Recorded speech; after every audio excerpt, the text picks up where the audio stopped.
Woohoo! I was muted. How are you guys doing? How are you feeling today? I'm feeling a bit ill, but this is why I need you guys to remind you, me,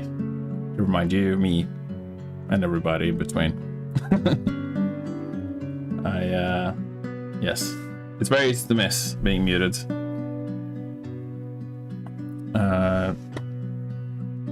Also, last time I was actually on a VPN, so the stream was quite laggy, but yeah, no one complained, I guess. But hopefully this time it'll be good, and you'll hear this piece of music in its full glory. But yeah, invite your friends, invite anyone who wants to listen to some chillin' music, because that's what's on the agenda today. Just cozy vibes.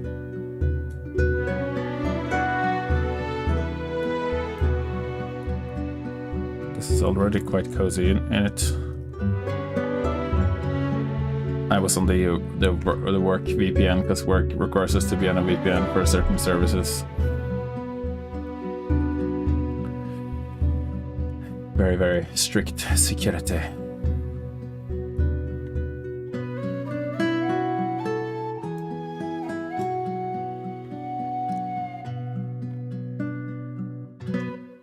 Downloading a high torrent. Yes.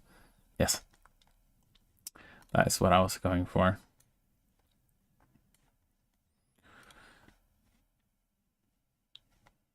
99 gigabytes of hightail.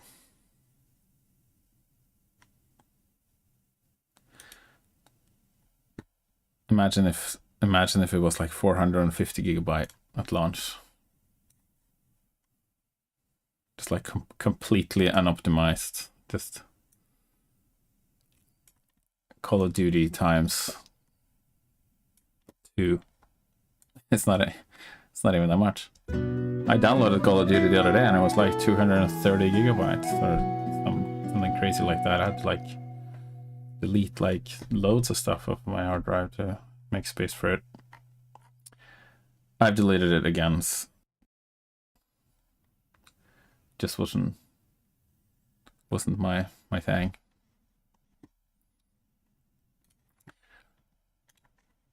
Maybe I'll let the devs know I'm streaming actually.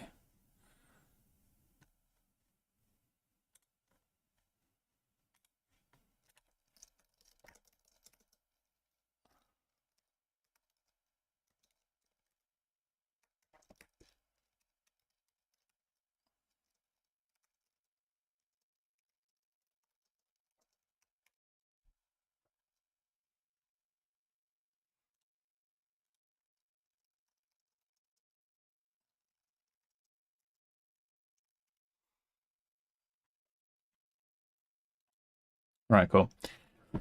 Okie dokie. So this piece, I guess we're just trying to finish this piece. We had actually quite a lot of music, but I got 3 minutes here. That's a pretty good Black Myth Wukong, 120 gigabytes. Well, that's quite good. I mean, compared to Call of Duty. I guess like Baldur's Gate 3 and stuff was kind of in that ballpark. Was Black Myth Wukong worth playing? I haven't actually played it yet. I'm kind of trying to get through Sekiro. I'm a bit behind. 1 terabyte when I'm done downloading mods. Yeah. I'm excited to see what people make.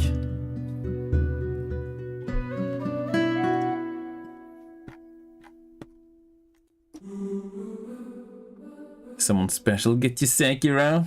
Yeah, my special friend. My very special friend.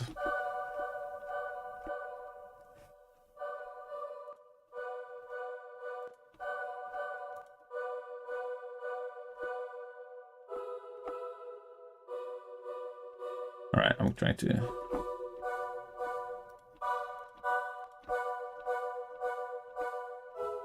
Someone cool and handsome. Yeah, Håkon knows where it's at. You know who this special someone is.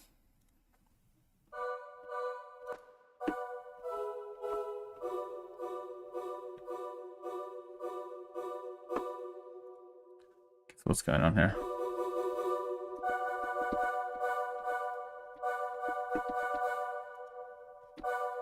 It's quite heavy on the high end.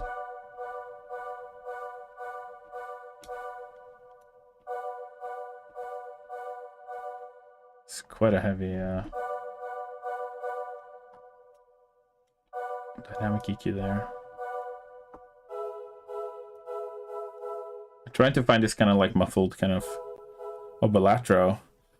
Oh, I've heard some things about Obalatro. I've never actually tried it. Is it it's a card game, right? It's a deck builder kind of roguelike, but it would probably consume me if I tried it, because I've heard it's like really big. I've actually started playing Slay the Spire again, but I played it on my mobile. It actually plays really well on the mobile. It's a great game because it works really well to have on the mobile.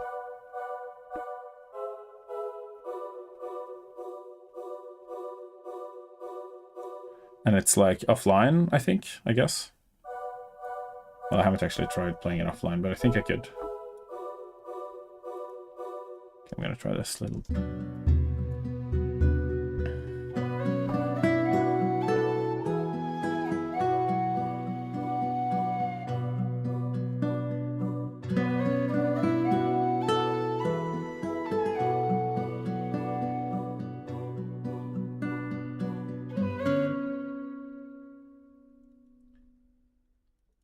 Kind of like this, kind of like slightly fake sounding choir patch. It has like kind of like a certain charm to it, you know. You know, I'm actually a big fan of like fake sounding sounds. Lateral is super satisfying, but you have to get lucky to win on harder difficulties, right? Now, yeah. I mean, there's always, that's kind of part of the excitement with deck builder games, I guess, because it's like you don't really know what you're gonna draw. I feel like Pokemon is actually kind of the worst for that. Like, I've been playing Pokemon 2 on the training card game, and it's just if you don't get good draw in the beginning, you're toast. It's just you have to, and if you do get your setup right, then it's just you win almost 100% of the time. Get good. There isn't a lot of adaptation. There's a very small amount of adaptation you can kind of do in TCG, but and recently they've done another like skill issue. Yeah, they've done another like 5 consecutive wins event. I struggled so hard with that last time because it's like you get 4 wins, and then obviously on the final game you have terrible draw, and you play against like your elemental weakness with someone who's playing like the most kind of cheesy deck. Obviously you're playing a cheesy deck as well, but yeah. Knowledge. Yeah. It's important to have knowledge.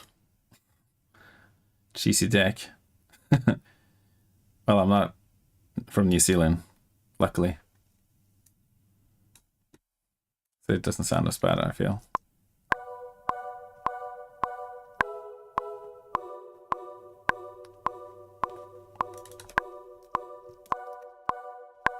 I think I'm gonna save this patch actually.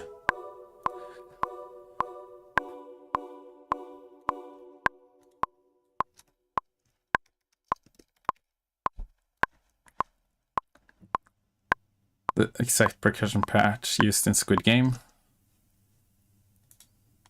Oh yeah. What was that?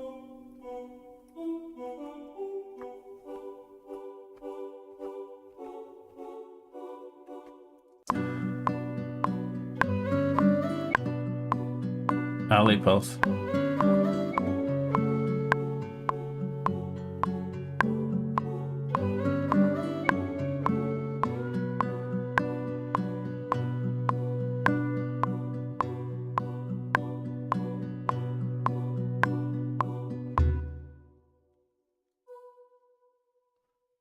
Alley Pulse. Let's check that out. Yeah, I'm kind of curious. It's in the song Unfolded where the detective sneaks into the boat. Oh yeah. It's been a while since I watched Squid Game. I haven't started watching the second season yet.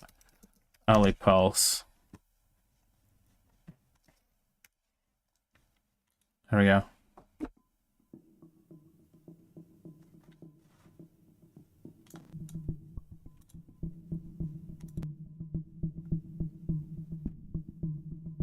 That's really good.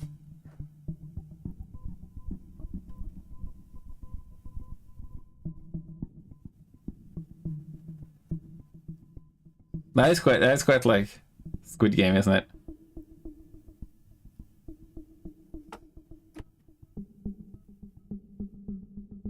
It's like slightly unsettling.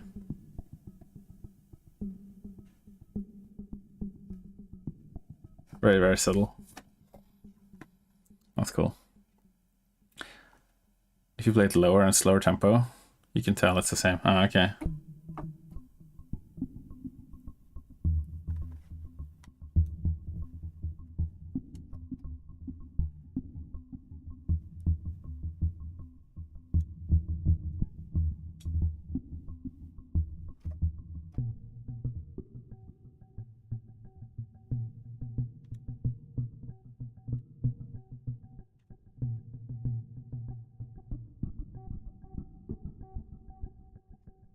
Nice. Yeah, it's like finding those like subtle and really effective things that is kind of the challenge.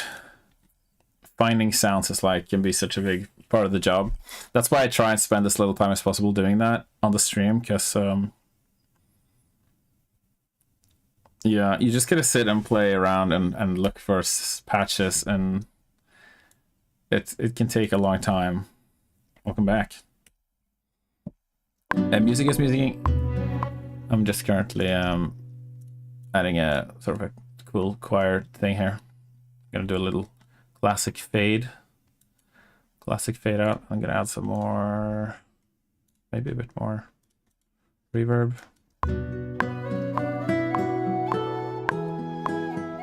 Maybe a bit more filtering.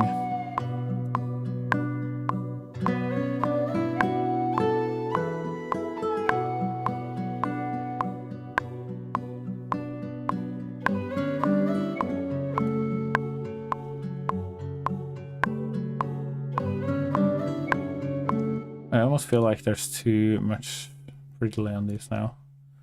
Let's try and make it like this. I'm also gonna do a trick. Do you ever get blocked on how to keep composing a piece?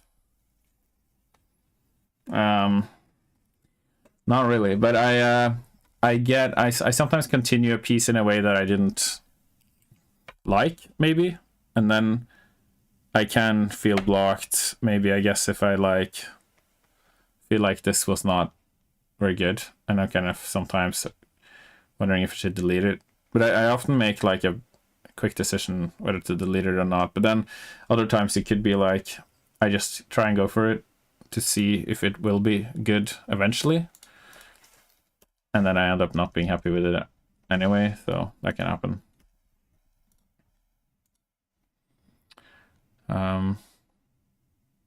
But yeah, no. It really depends. Another textural patch I like, used in like every game, including Hightail. It's used in every. Oh, what's that? Is that from Omnisphere?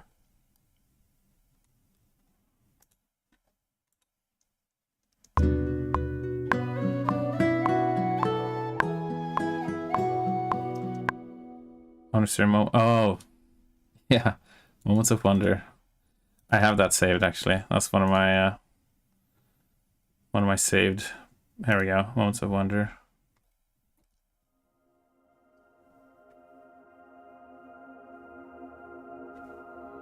You can use the mod wheel.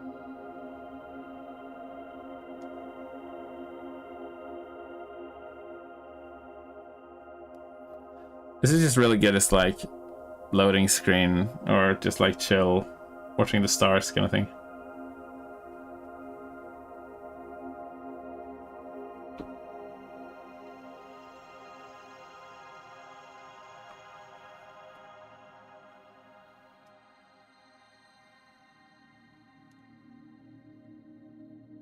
Yeah. Yeah, it's quite nice. I've actually cut. You see, I've done some big kind of high cuts here. I've left out some of it though. Let's see if I turn this off.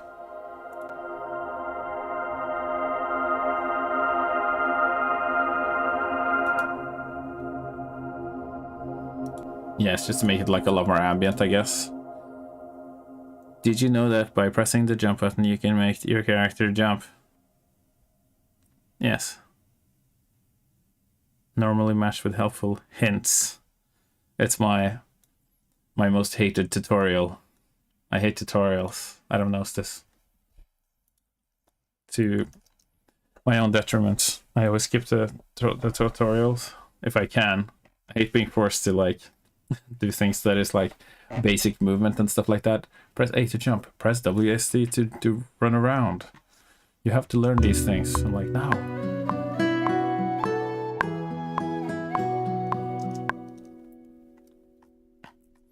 All right. We're coming from this. I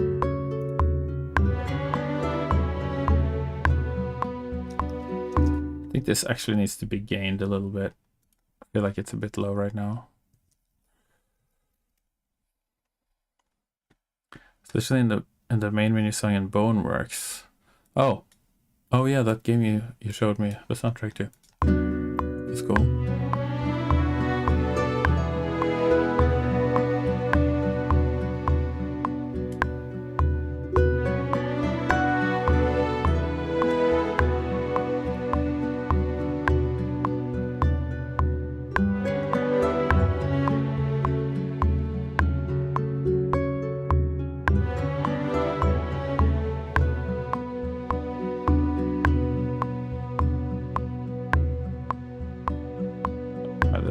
Change the sound a little bit.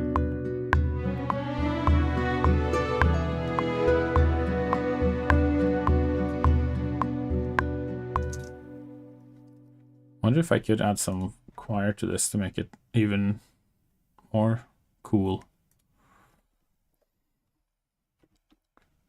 I got this choir that sounds pretty cool, but I'm not sure if it's right.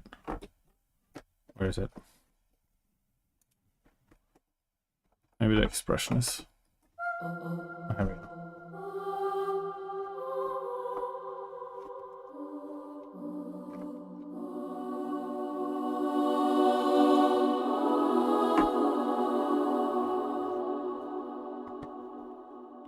Maybe I could. You just like to take link the MIDI, the mod wheel to the contact volume slider. You can get like a lot bigger dynamic kind of swells.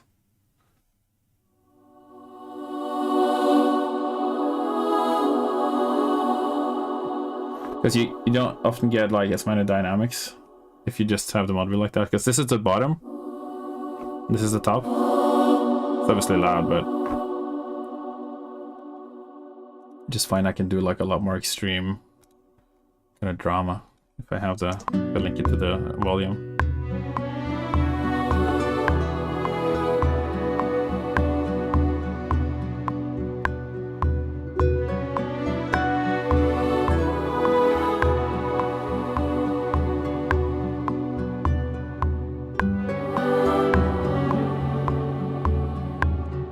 Okay, maybe I've gone a bit too hard on the delay here. Let's just try and cool that down a little bit. We put the delay after the reverb, so then we get like that's a long. It's nice with long reverb sometimes, so get a very like Enya vibe.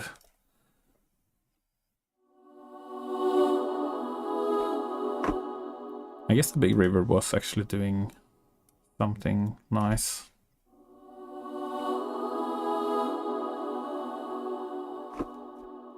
It feels very like ethereal, very kind of like Elven Sanctuary vibes.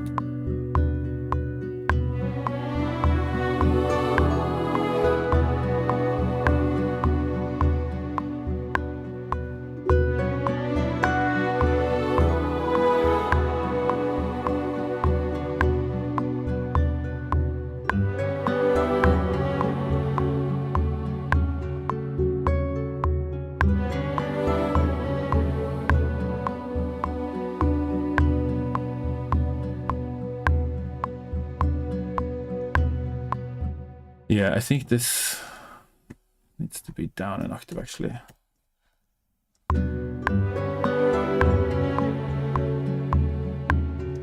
Maybe a little bit more volume here. So you kind of go in and you can mark the modulation here and just fill it up.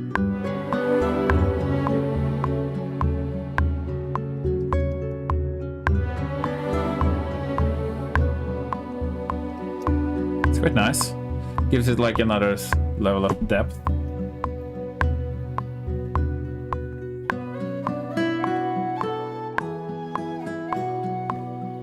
I do feel like when I remove too many elements here. So I need to kind of, well, what if I just bring this from the preceding section? Wait, how many beats before is that?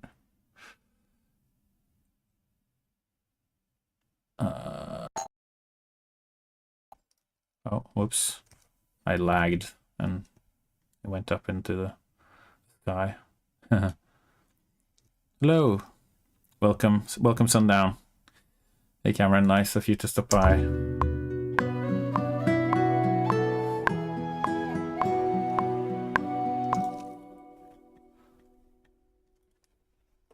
Maybe I do need to keep these strings actually.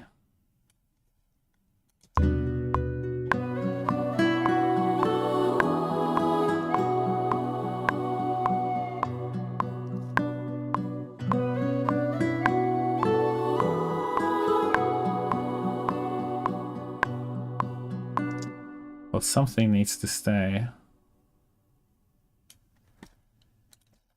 feel like those voices, they can come in a bit later again.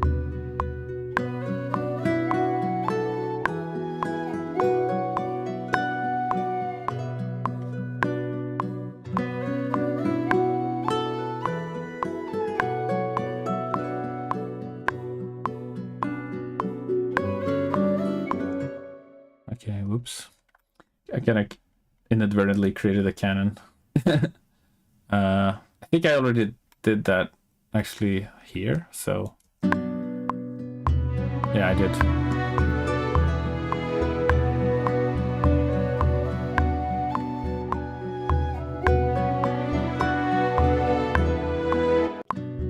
Yeah, this whistle needs to be louder.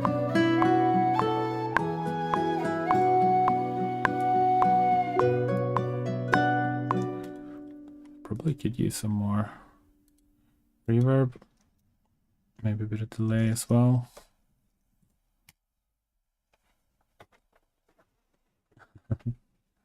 Fortnite. Well, I haven't played Fortnite in ages. My Fortnite randomly uninstalled itself. What happens if it gets can't you just reinstall it and you'll still have the same? I mean, your save isn't local, is it? We should just all play Fortnite. Just, it's not a music stream anymore. Now it's a Fortnite stream. Unless there's a way to make music in Fortnite.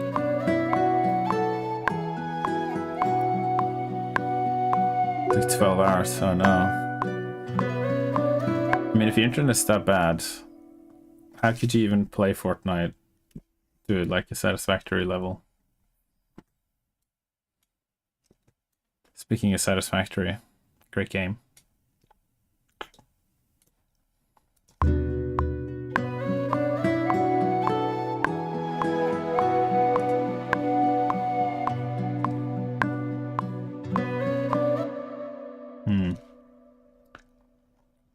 There is something that's kind of missing here.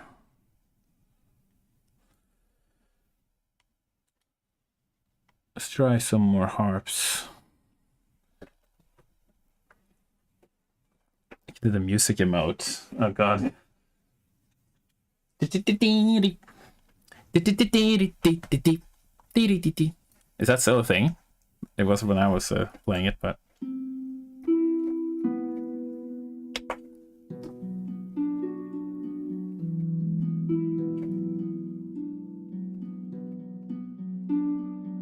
yeah, default emote classic. Okay, classic. Good.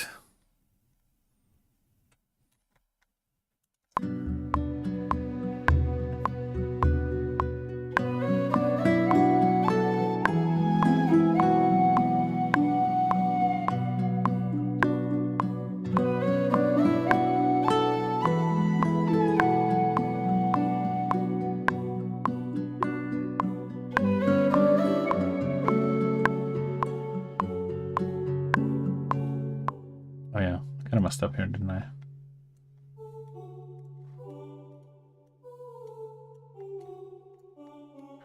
Harp seems to fill the space out in a good way.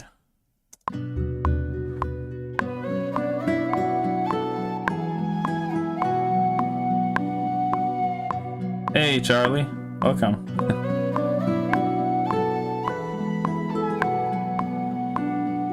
What time is it for you? It must be like freaking 4 in the morning. I guess that's normal for you, I guess, at this point.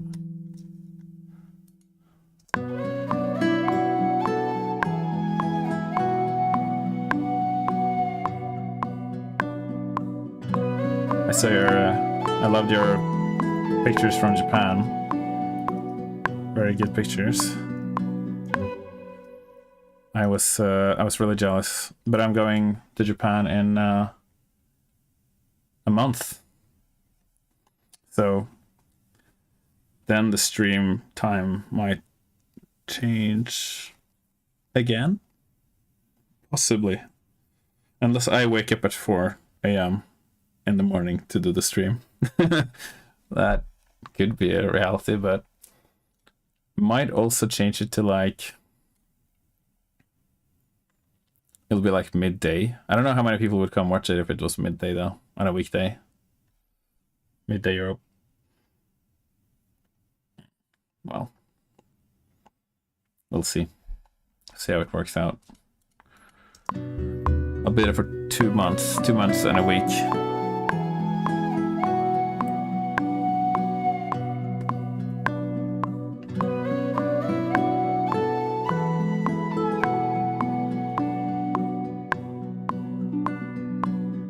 Oh.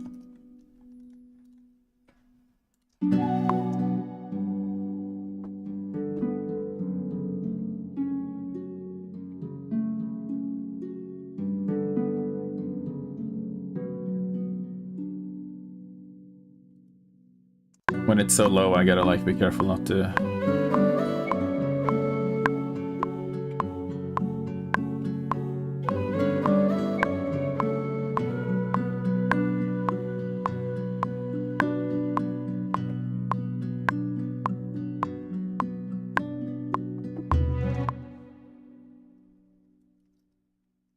Yeah, nice.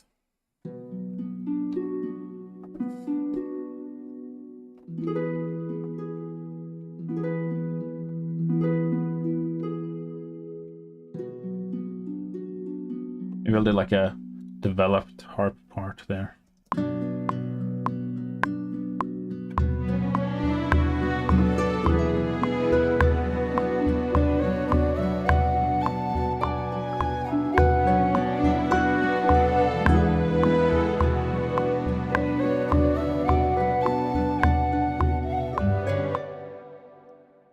Okay, I messed up a lot, but we'll see. I'll try and fix that. Here.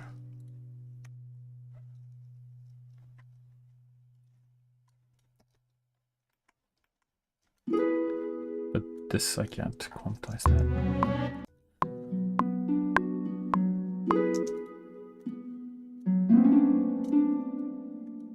I can kind of cheat here and just write it out. Cheating.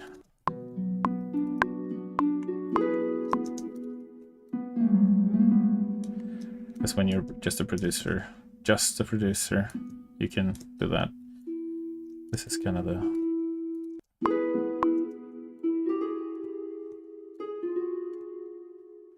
I always cheat like that. Yeah. You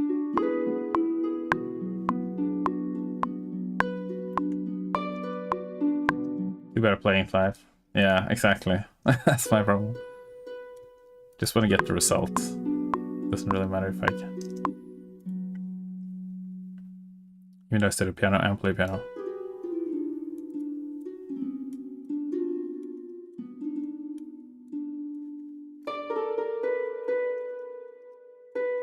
Oh.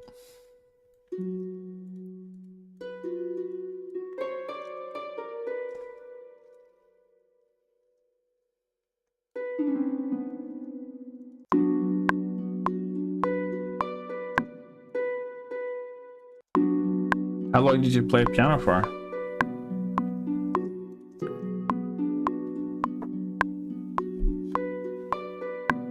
Anyone else that plays instruments in here?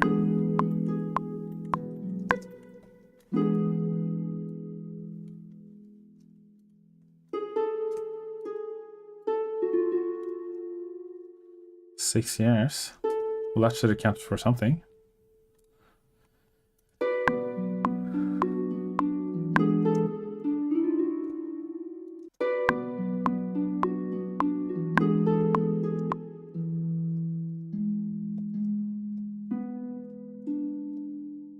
Little cheeky dominant 7 there. Take advantage of everything I learned of music producing and making music. Nice. Yeah, I don't really play a lot of piano either. I have a piano in my studio, like over there, but it's a bit lonely, unfortunately. Spend too much time on my computer. On the computer. Not going outside, just, you know, just being an epic gamer slash music man. I did actually sign up for a half marathon recently, so it's not all that bad. I do go outside. We'll just see if I can even complete it. That is the goal, just completing it. I don't care about doing it fast or anything like that. I mean, it's 21 kilometers. It's not a marathon, it's a half marathon. It's a big, important distinction. I think the longest I've ran is like 15 kilometers or something. And that was like, my legs were just rickety, like completely like falling apart.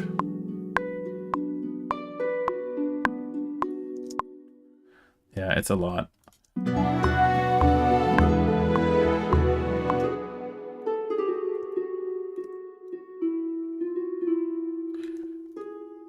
Kind of stuck out a bit too much that note.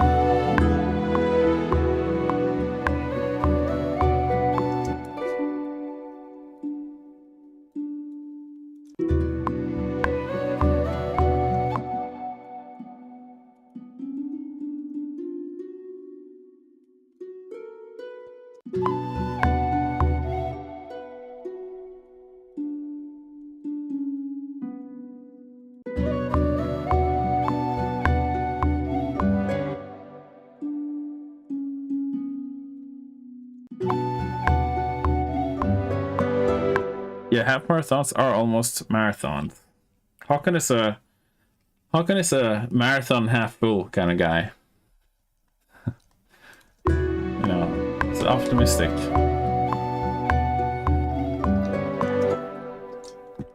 Not a marathon half empty.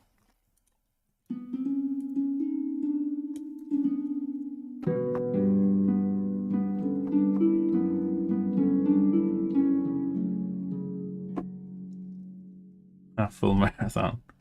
Yeah, that's what you should say. Oh,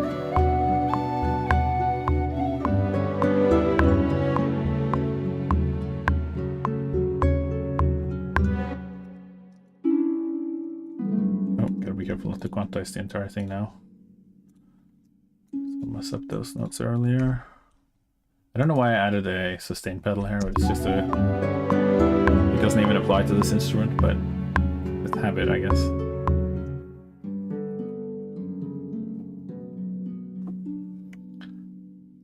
I said this last time, I think, but this is like the perfect chord, basically. You just play like a fifth and then like a sixth on top. You can do it major or minor if you want to. Or...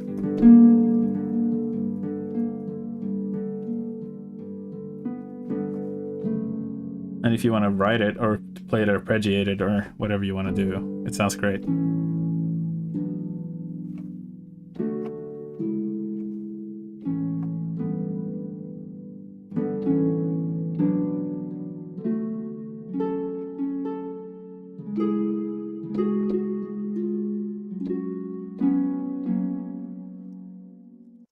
I guess we could have done something like that in this piece too, but this piece is like a very drony kind of thing, like it just kind of drones on. like an old adventurer, a veteran, burrowed and weathered, come back from many adventures. And now he's like regaling his tales to you in the tavern as you come in there with you know, glowing eyes, ready for adventuring life. So you want to take up the mantle of adventurer, eh? Well, let me tell you, son. It's not for the faint of heart.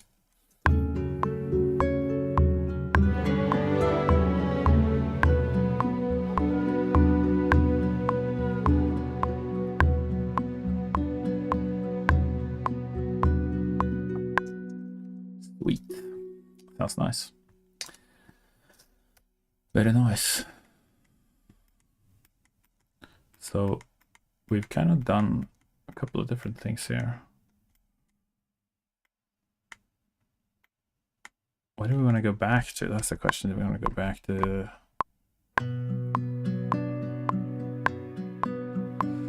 Back to classic guitar, maybe?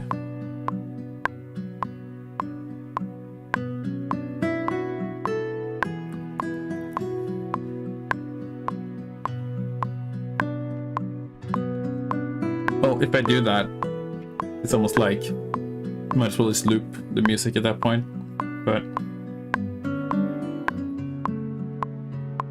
I guess I could have like a section that just doesn't have any melody, I suppose. Or I could have like a bridge. That's like slightly different from the rest of the piece to kind of like, you know, then bring it back again, you know.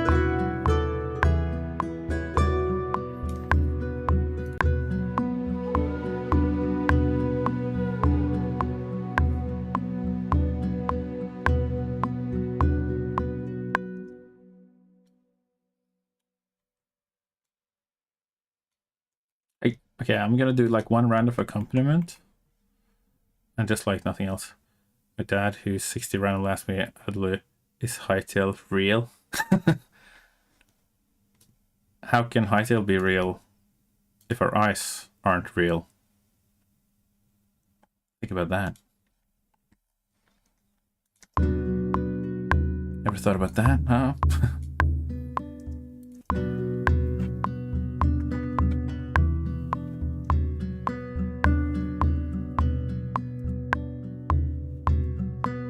Oh, I see what I've done here.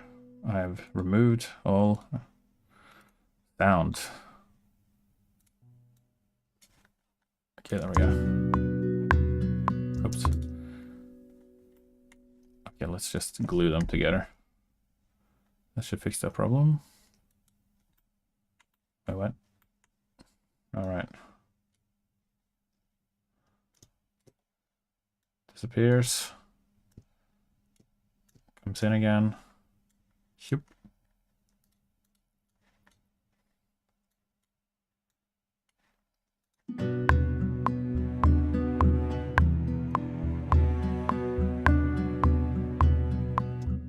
Maybe I could like make it really deep. Just add like another bass. Hightail is the friends we made along the way. Yep. That could be a thing. Isn't anything something to you, right? It is what it is to you. You could say that about anything. So there's that. What have we learned? Nothing.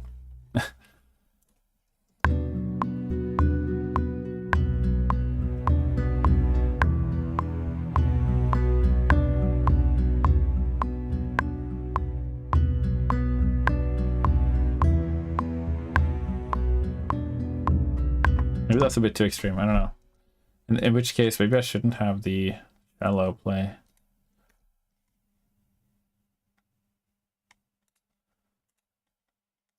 Oh, I just split that. That's not very good.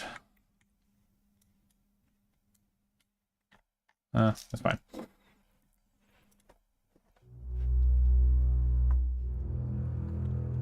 think I have cut off the hi-hat. No, I've increased it. Just cut it off.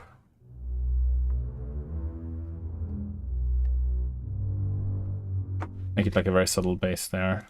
Add some thick Thick chords on top.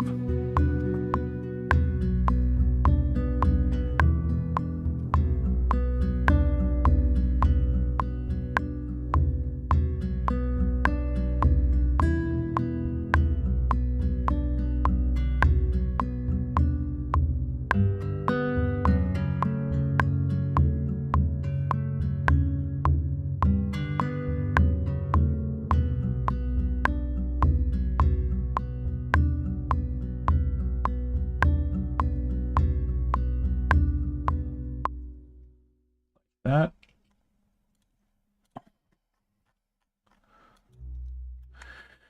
Okay, so this seems to have a 16th pre-delay, so we'll just add that on there.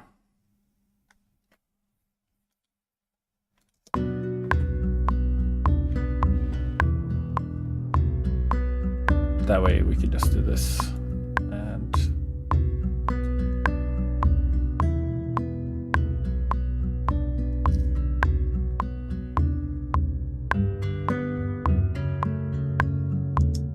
maybe we should add the harps again. Right.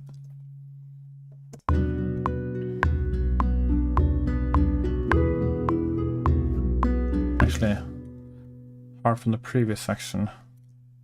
Just like a very basic kind of accompaniment section there.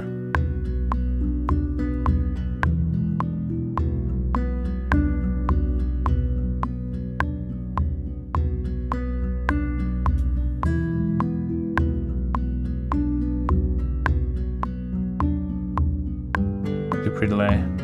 Yeah, pre-delay is something I kind of discovered in the last couple of years. It's very useful little trick. Because I've always been like moving pieces of MIDI around. I forgot to turn on my streamer light. Oh my god. Now you can see me better. Bit more pizzazz in the face. Just blinding myself instead for your enjoyment. This is lap harp from the telling me I'm in demo mode. I can assure you I am not.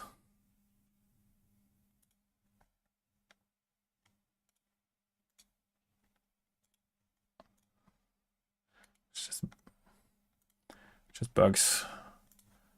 They updated.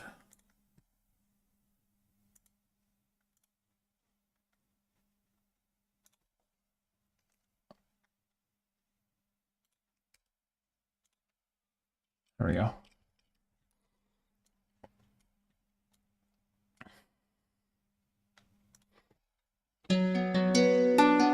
This is Impact Soundworks, I think. Lecter Series Highland Harps.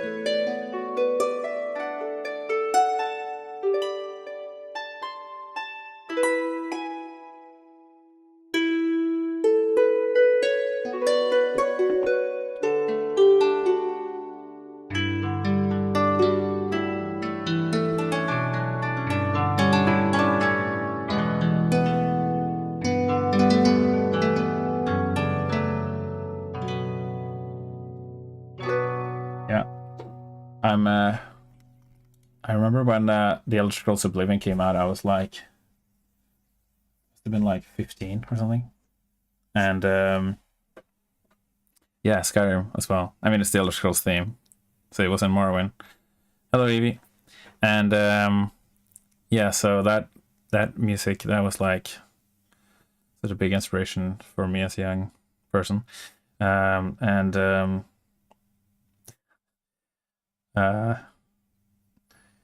Yeah, I remember there's like this thing in Norway where you go through this like kind of bar mitzvah kind of thing. It's I don't know how to translate it, but it's like when you're 16, you do this whole like adulthood ceremony, and then you get a bunch of money. So for the money that I got, I bought a gaming PC, obviously, with my friends. We all got one each for the money that we got from that ceremony. Just so we could play Oblivion. I confirmed that we have a thing in Norway where things happen. We have traditions. We have things. Yeah, so yeah. That was a magical time. I remember it was like the first game I ever played that had like interactable physics, where you could like when you get into that like prison cell, and you can like hold the chain and like throw it around. It was like, oh my god, it's physics. It's like I'm there. So immersive.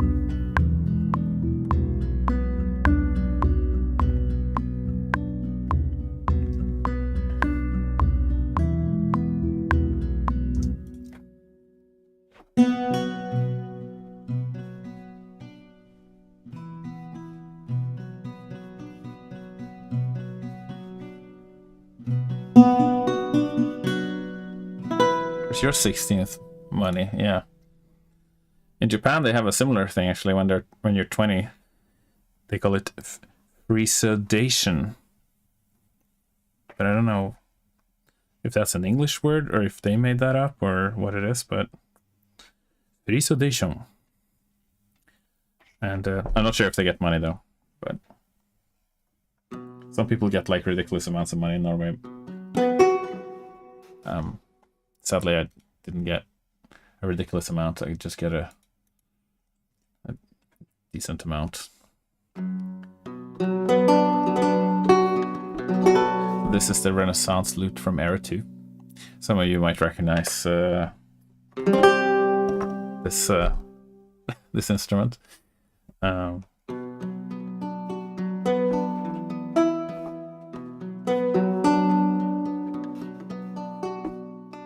Yeah, it's classic.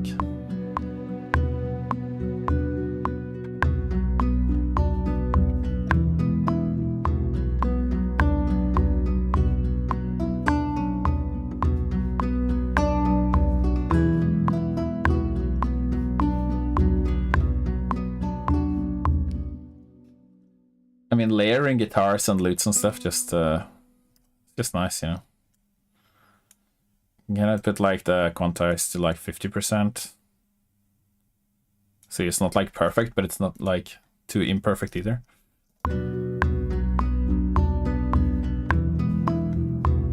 Because then you get a little bit of that like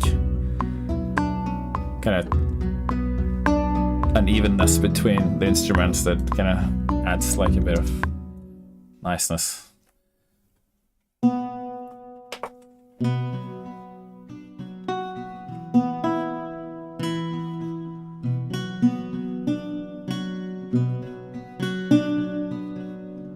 I'll do another one here.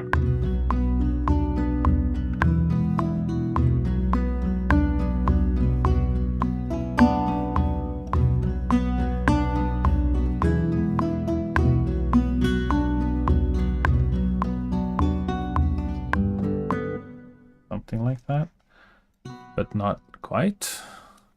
Let's see. Kind of messed up some places.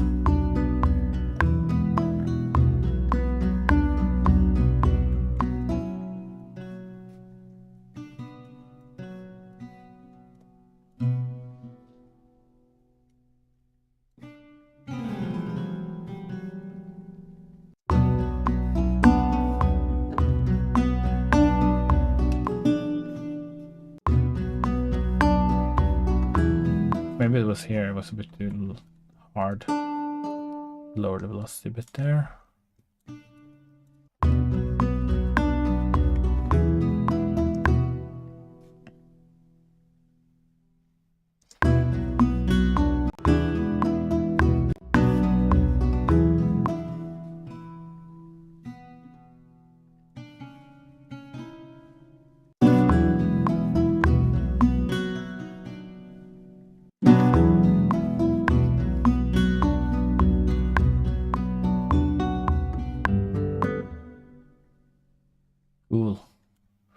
little bit of a loot jam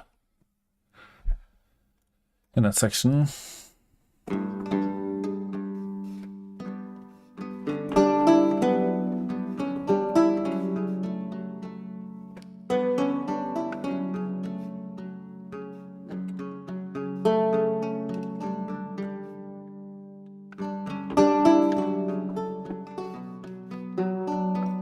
Kind of variation.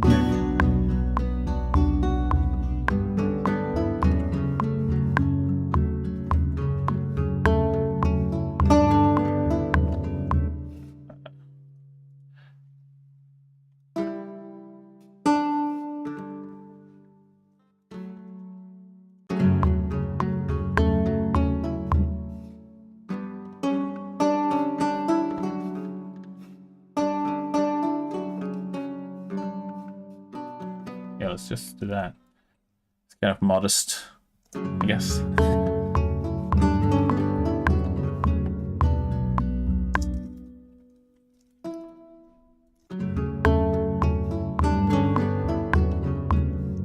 Yeah, I kind of a bit late on the increase the quantization a bit there.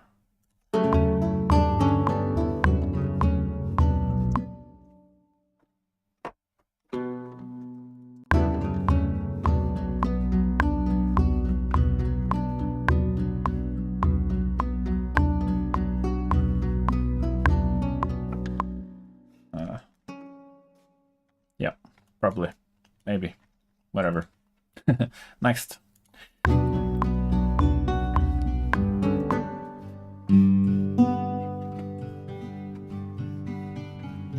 This guitar can be so soft and lovely.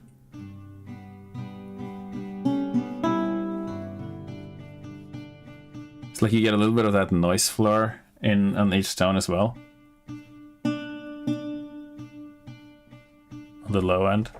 If you really turn this one up.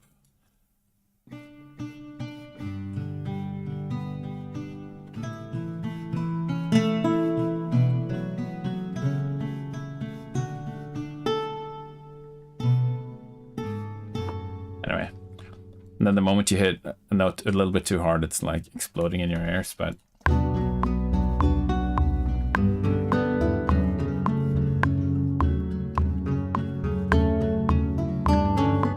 that again.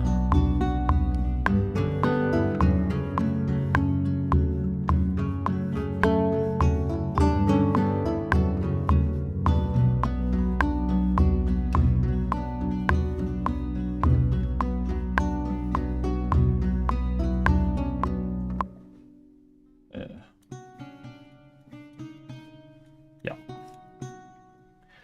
I think I was trying to do something here. I'm gonna fix that. Yeah.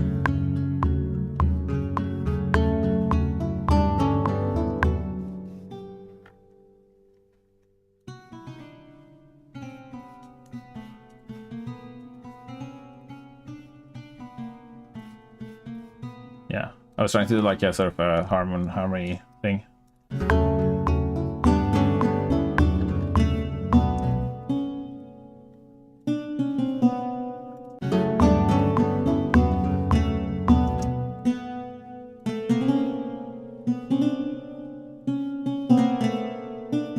What?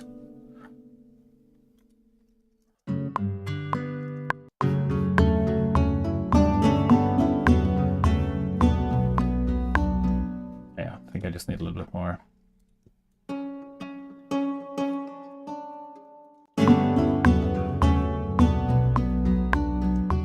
Noise. There's nothing like two guitars playing in harmony, is it? It's kind of metal, you know? It kind of gives like a bit of Metallica vibes, like on Nothing Else Matters or something like that.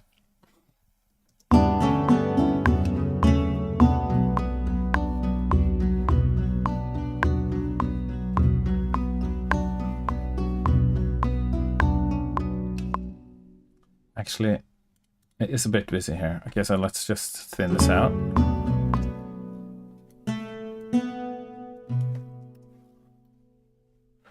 Kapiolani by the square. By T square? Or by the square? I guess T square isn't quite in the genre for that.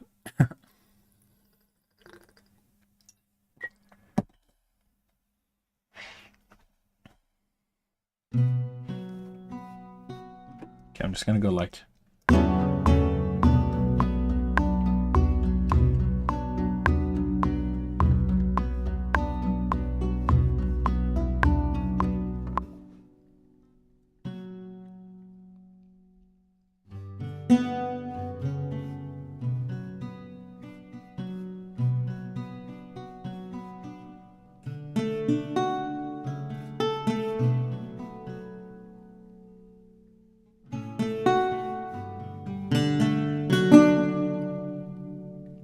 So I don't know why they're called both the square and T square.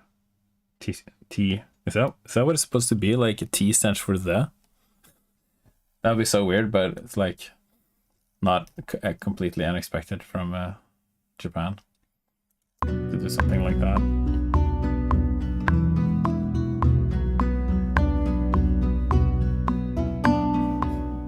That's so interesting. I didn't know that. Let's open a window. It's getting hot. Even though it's snowing outside. Classic Norwegian weather.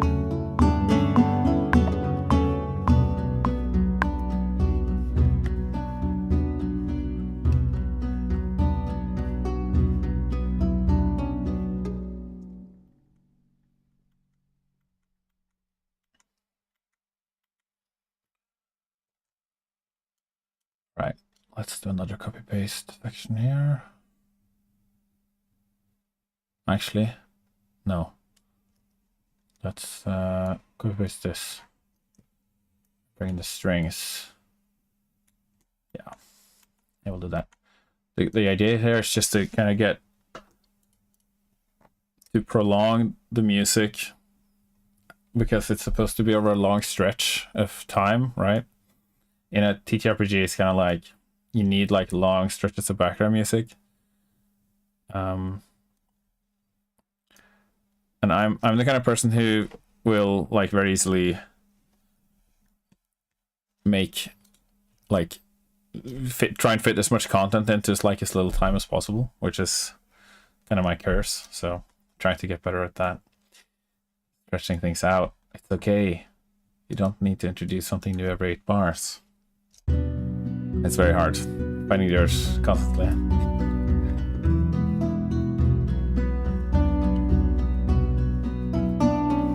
So I guess doing this is kind of part of that effort. Okay, let's try and bring in this choir was quite nice. Let's try and put that in again.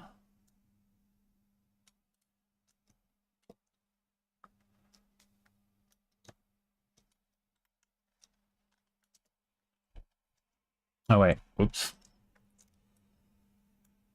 Here, yeah. Oh wait. Wait, what? Here. Right. Yeah, because there's like an extra bar. I've tried to keep track of the 2 bars, but it just doesn't really. It's so easy to forget. I just put one there. It's not the place where it happens, but it's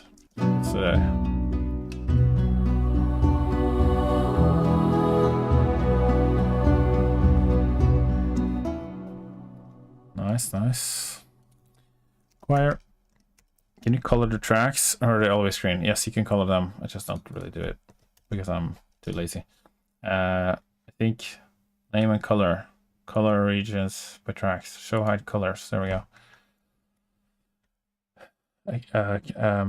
Color track, blah blah blah blah blah blah. Can I color it? Okay, well, I'm coloring the regions. I think you can color the track itself. Oh, there we go. Assign track color. Okay. Well, we have colors. So I guess if I did this, right, I can be like choir. That's like pink. Guitar. It's like brown.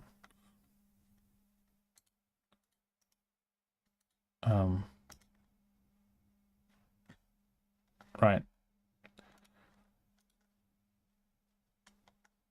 I have to change my settings, I think, to make that work well. Editing, select regions on track selection, and then name, color regions per tracks. Yeah, I could do that. I'm just generally not very bothered with it. I know it's probably better for, like, you know, organizing and stuff. But meh, just extra time that I don't need to spend, I guess. If you're gonna share the project, it's nice. Yeah, I guess maybe that's true. Yeah, I have actually colored it when I have shared a project, so that's a good point. Just for other people to be able to see. I also often like I've been trying to get better at, like, splitting things into folders, or like summing tracks, like bus. But yeah, it's also something when I just want to write music quickly, I just can't be bothered.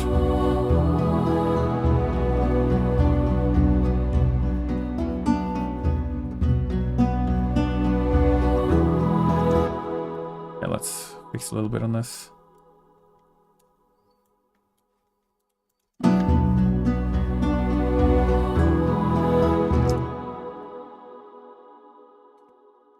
There.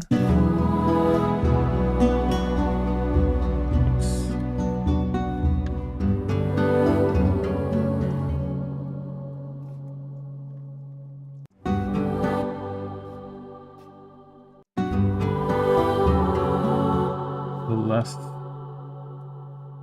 think the sweet spot was like 60. Yeah.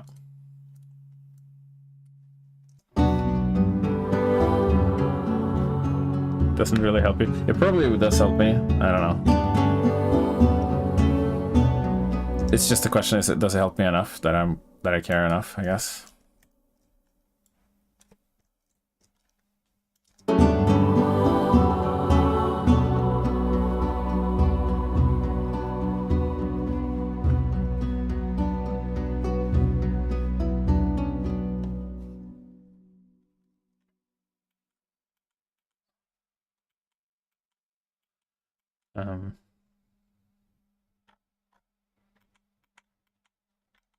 Okay, let's repeat this section. No. Yes. No. Yes.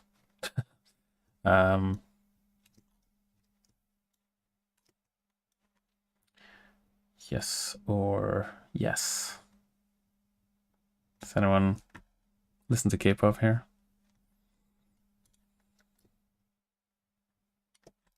I think Adam does.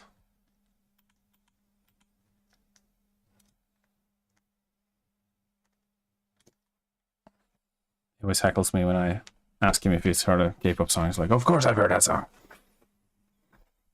Have you been living under a rock? Guess I have. Quite basic, not gonna lie.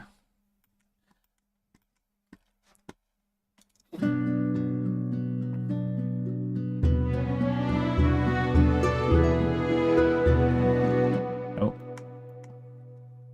Kind of got to the end of the line here.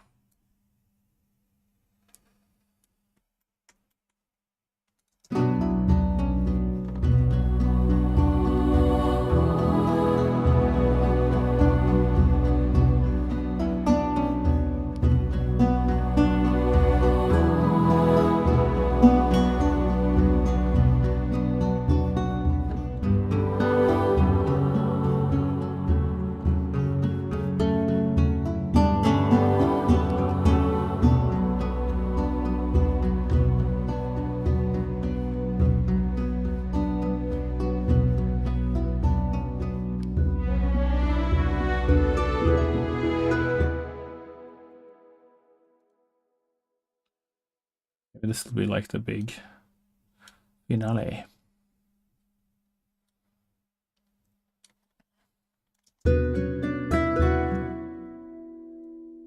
copy the melody guitar part.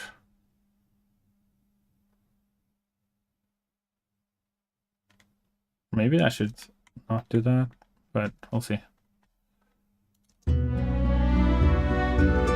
Oh wait, whoops. Where are we? There?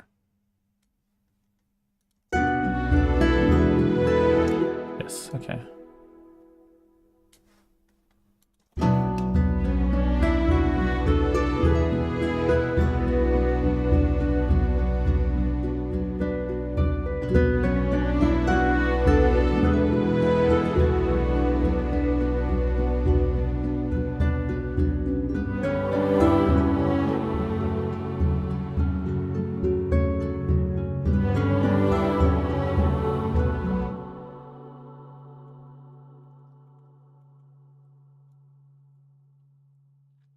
Yeah, it's gonna be flute melody, and then I'm gonna do something else on the violins. And then I kind of feel like I'm done because this is like 4:30. Maybe I'll have to start making a new piece of music midstream. Never before done.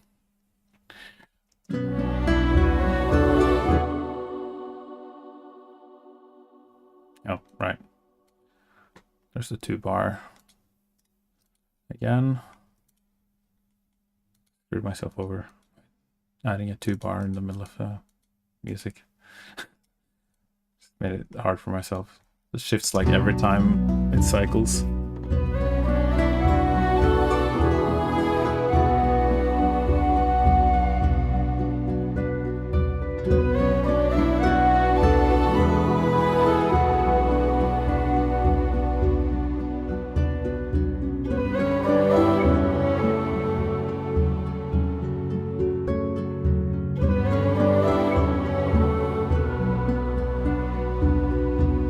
Nice, that's very nice. Maybe we could loop that twice. Because it's nice. Maybe. Okay.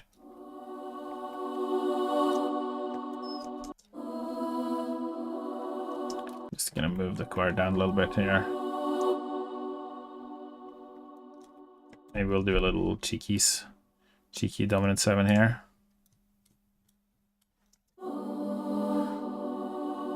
Ooh.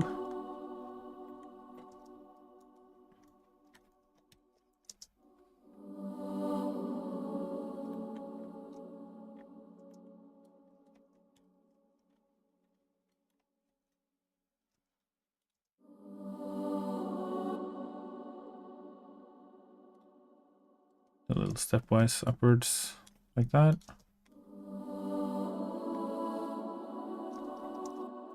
That would be like a little minor 7. Very, very nice. Very lovely.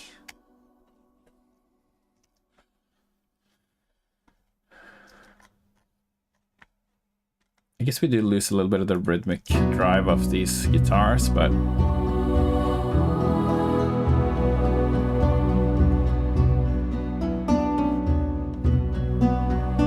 you think about like a big section at the end where it's like everything. Everybody! Yeah. Big Richard on the modulation. Turns into a musical number suddenly.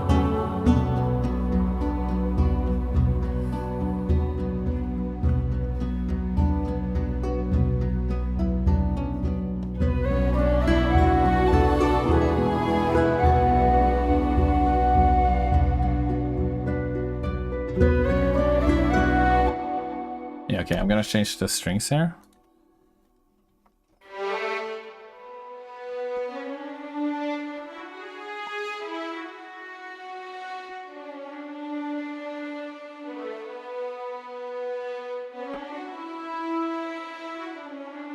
Kind of like just backing the melody there.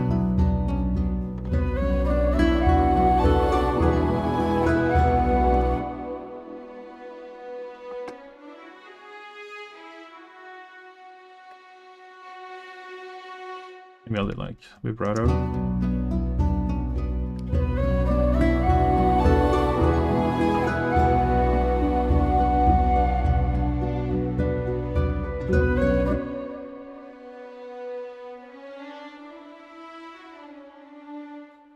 It's a bit low, isn't it?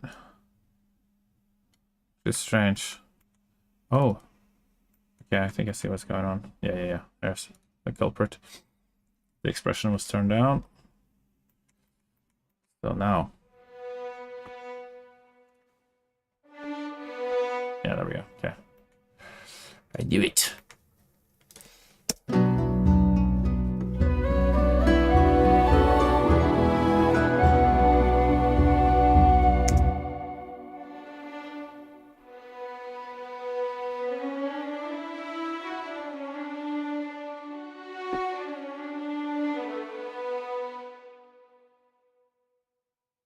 I love harmonies. Good. Very good.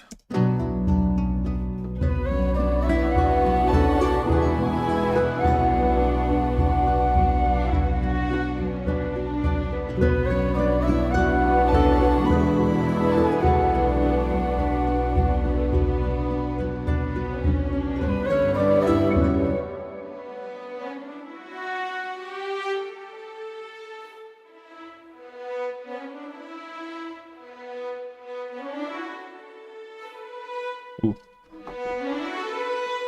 That would be quite frisky if I did that.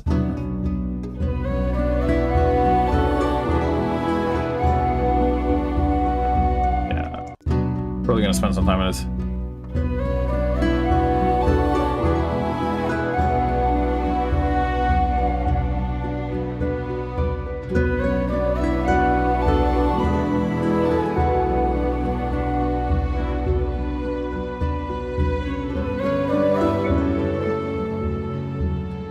Oh, no.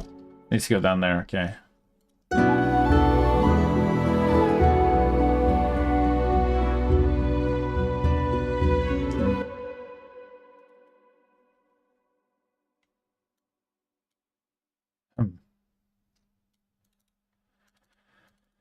I mean, it is nice, but...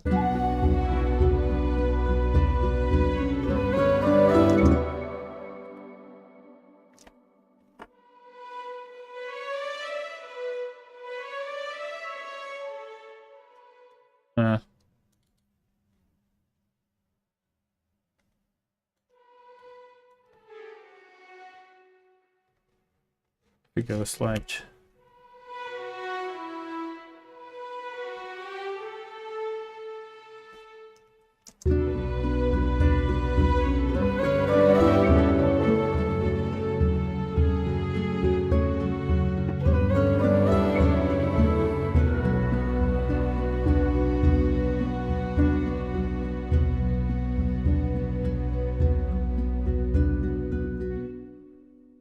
Maybe. So if you record like two modulation things at the same time, then it becomes like this. There's like two kind of threads of data that are fighting against each other. A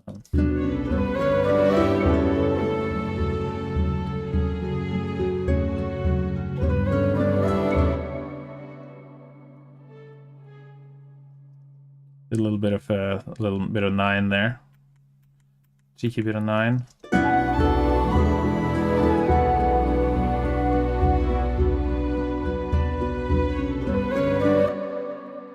So I'm gonna check if I have the vibrato breath on max.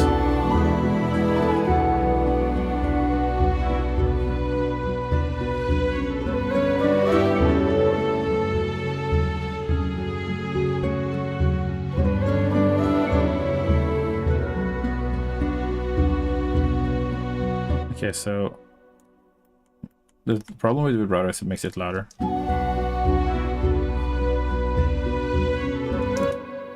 I kind of want to turn it down there, I guess. It's like it's nice before that.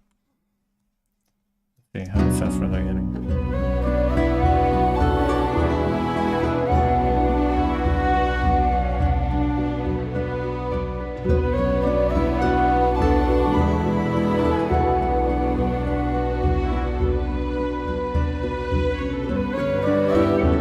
Yeah, before it's kind of like meh, no need.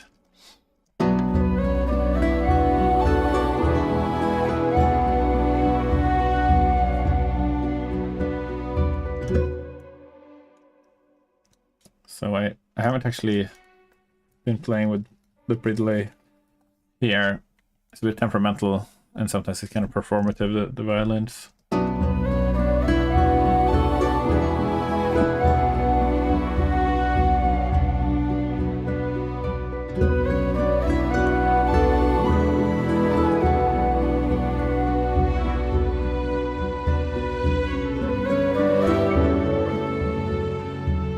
I think I'll need a bit more reverb here.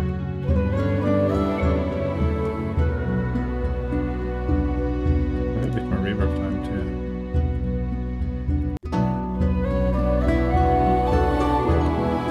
I'm just gonna check what that does with the melody earlier.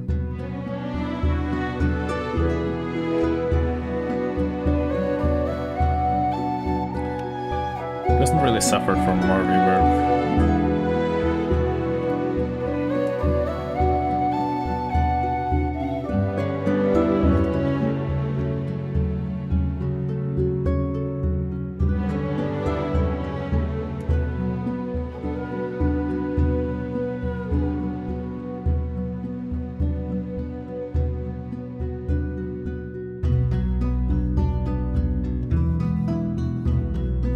We could have like a little cheeky little triangle here as well.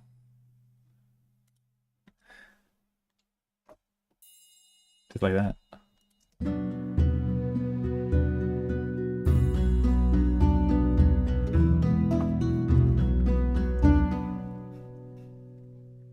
Triangle can... A little bit of triangle goes a long way.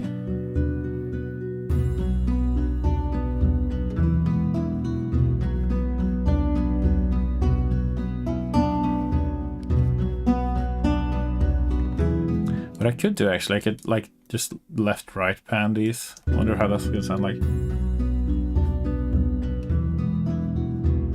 Nah, that's too extreme.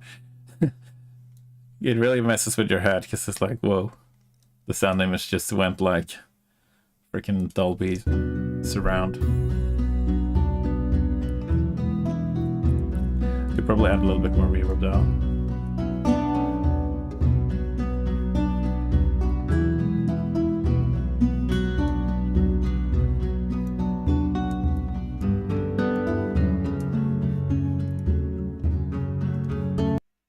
Woo!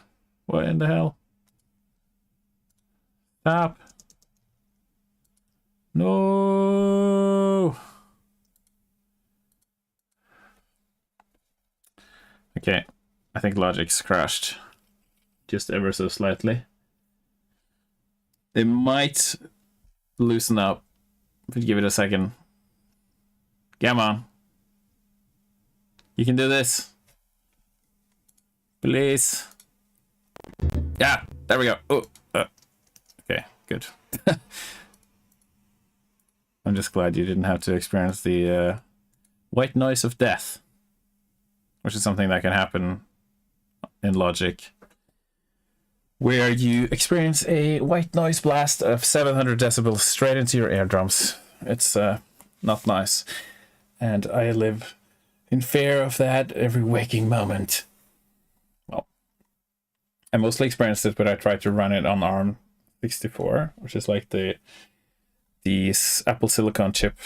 I'm running this off of Rosetta right now. I'm just too scared to go on the ARM64 because I've had the white noise of death like twice on it, and I've actually almost never had the white noise of death on this. I've had the like feedback loops that have randomly happened, and that can be just as bad. But yeah, I did script like a panic button for myself. So if I pressed like F1, then it'll go into the audio interface and mute it instantly. Just gotta make sure that's on. Yeah, it's okay, it's on now. Doesn't always load on. I need to set it up to load on login anyway.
doing another section of that, and then we're done, I think.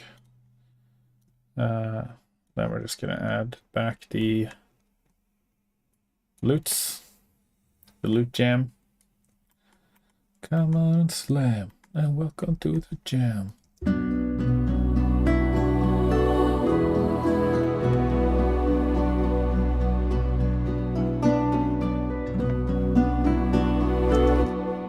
Yeah, this harp needs to chill out. There we go. Flute. I just needed a bit more of that flute. Too nice. Too nice to not have play a lot.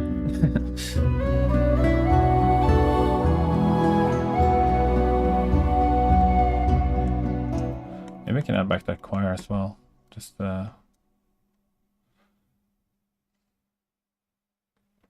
why not? We're smearing it on now. Thick.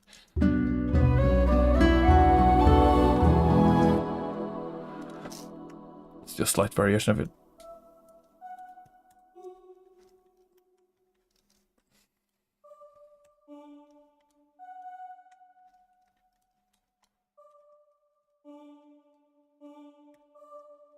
Like that, and then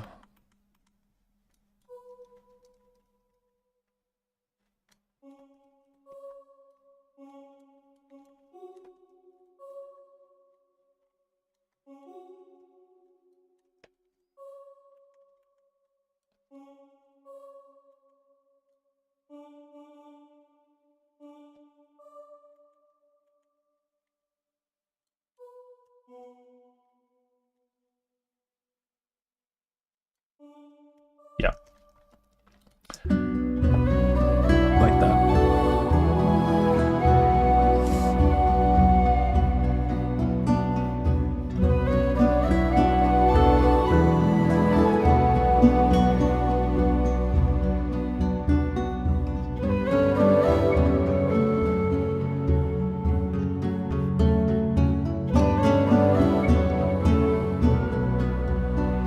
Oh, whoops.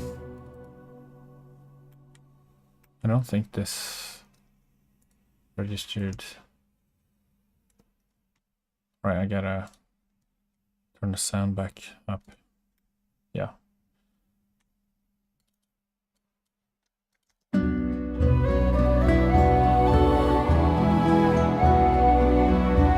Well, I guess if it's the second time, we can't really play the same again, because then it's kind of like a bit improvisational, so I need to just do a new one.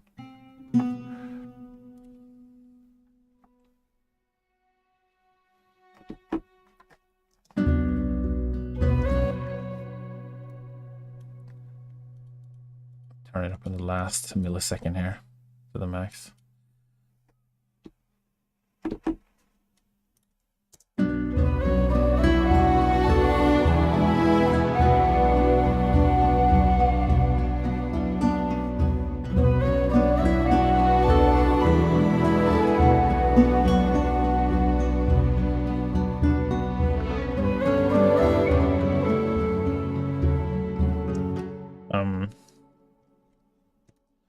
No.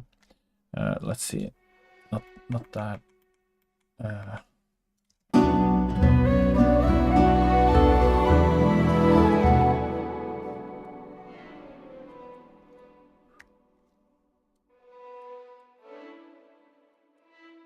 Maybe I should double the melody.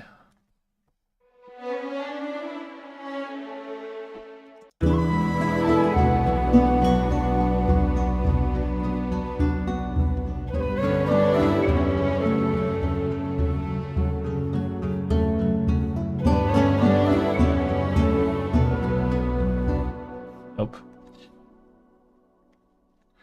I will not.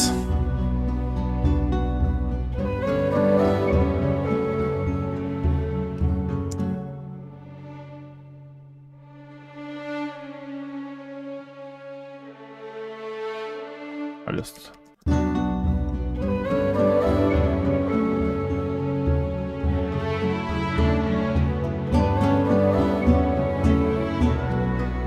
something like that.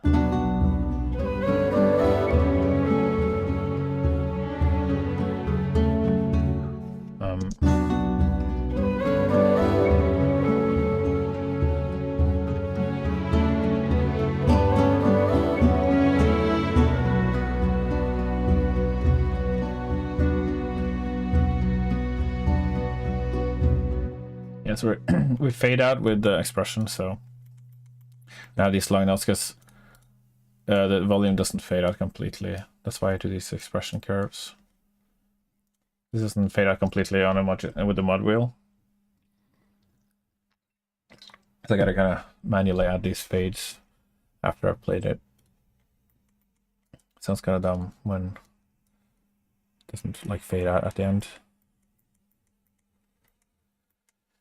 So dumb, so dumb.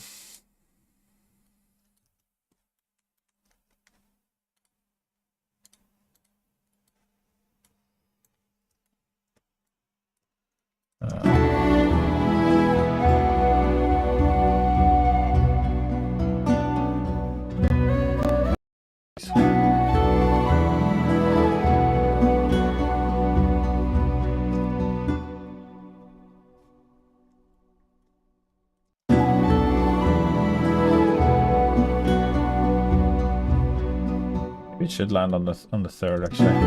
Again.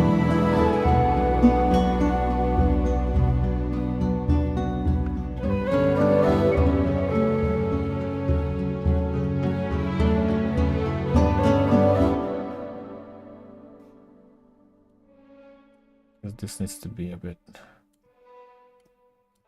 It's a bit early.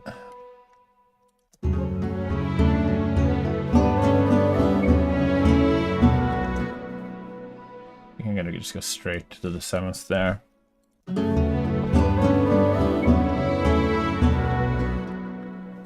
Okay. Cool off this curve.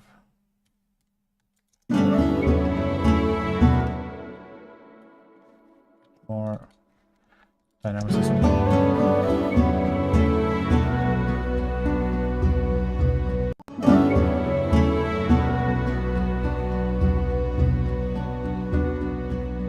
It's gonna like go straight down to 0 very much here.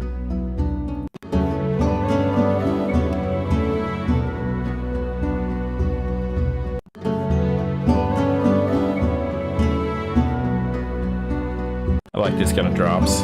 Wait for the drop. The drop of the string dynamics.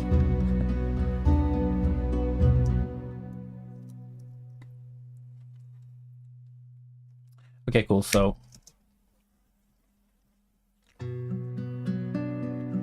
if we then go back to the start.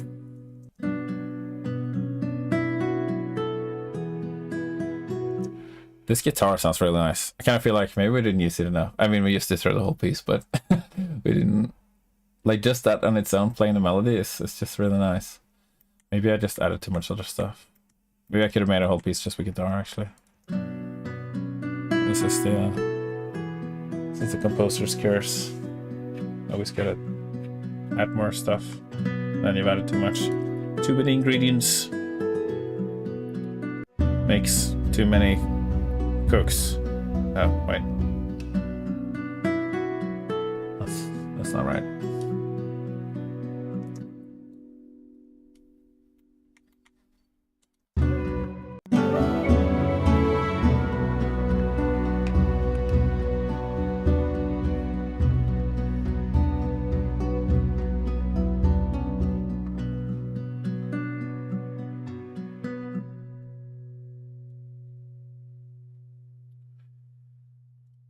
Right, so this is kind of like an intro.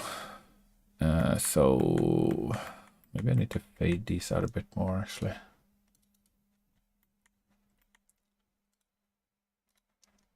Yeah.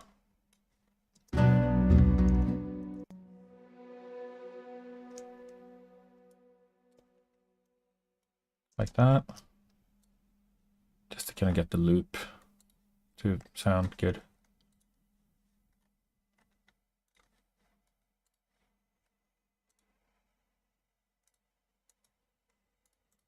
And the thing is, when you do a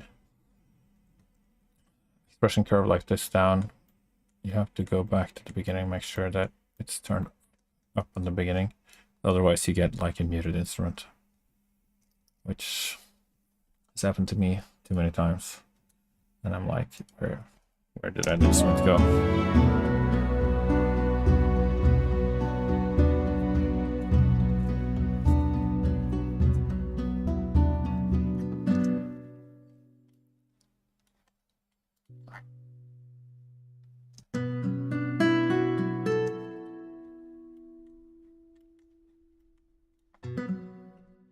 There's no pre-delay on this. It's 100%. Should be on the line. Okay. Maybe let's just fade these out like that. Just hard fade volume automation.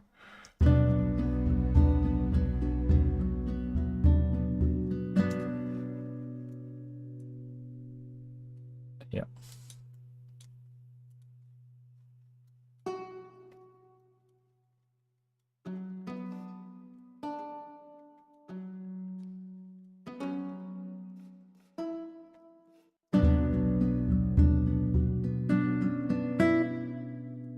Guess there's some harp at the bottom here.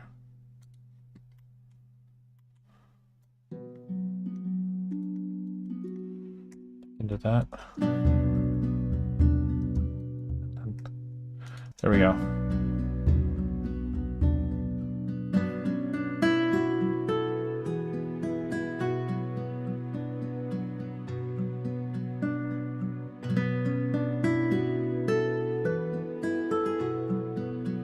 Cool. So that's the loop primed. So what I do now is I just gotta make sure it's loud enough. Perfect loopy loop. Indeed. So we want to hit the industry standard loudness, which on YouTube is -14 lufs. I learned everything about lufs a couple of years ago when we were doing research on that, and it's loudness units full scale. It's you might be like, why don't you just go after decibels? But it's more of like a perceived loudness over a space of time. I don't really understand it, but it's a thing that exists that I have to adhere to. And I've got a free plugin here called -14 decibels. Yes. That can tend to happen if you mix it to -14 decibels. That's why it's important that it's -14 lufs, which is and also like it shouldn't go above true peak 0. So I usually put it at like -1 true peak, -1 decibel true peak. It's all very confusing, and I don't really know what I'm talking about. It's kind of like explaining something that just exists, but you don't exactly know why. Like gravity, for example. We know it's there, but we don't exactly know what makes it happen. Sort of. I don't think we do, at least. Last time I checked. But we know that what it does, at least. And it has something to do with mass. I'm not gonna even attempt to go into it, but I don't know anything. I don't know much about science. Apart from that, I think science is very cool. I need to learn how to do it well for YouTube. Okay, so what I do, right, with LUFS, you get this plugin here, Julian Loudness Meter. It's free. Yay. You can buy it, and you can set, if you do that, you can set your own thresholds, loudness thresholds. It's by default it's set to -23 lufs. -23 lufs is the industry standard for video games and movies. -14 is industry standard for TV and YouTube and streaming. Well, actually TV used to be, no wait, TV is -23 as well, but commercials is -14, or as loud as they possibly are allowed to, which you might be familiar with. You're watching a movie and it's all like quite loud and dynamic, and then it's like suddenly the adverts come on and it's like blaring, like super loud. That's because the loudness standards are different, I think. So a thing that you can kind of do, well, so obviously we have the meter, so we can check, right?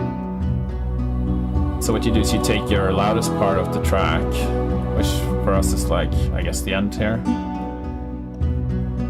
and you just kind of loop that. So right now it's like a comfortable -23. Perfect for cinema. Maybe. I don't know. But we want it to be louder. So one thing you can do is you can just gain it. That sometimes helps. Some people might say that's blasphemy, but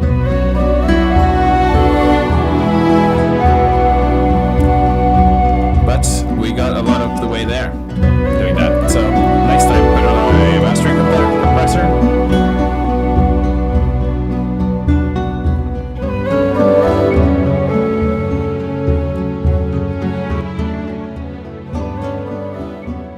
Okay, so I'm gonna turn Logic down a little bit now because it's gonna get like way louder than it was, right?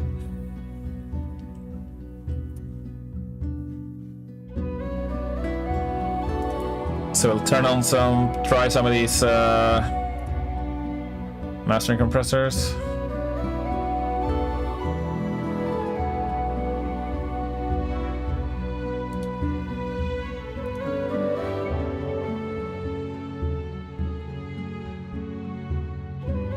So I just gonna try and play around with the presets until I land on something that sounds good without really knowing what sounds good. I wish I did.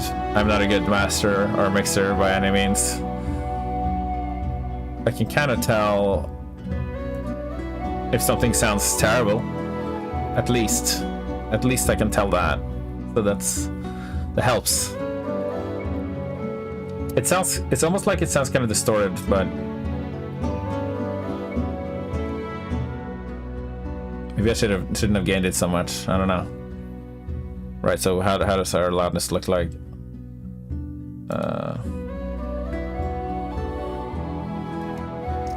And then at the end, I kind of put an ozone mastering maximizer. I put the ceiling to -1. I've heard that's good to do that. Do you master the in-game title tracks or not? I've heard complete things on whether master game tracks or not. Right, I do master them. But yeah, that's only right now.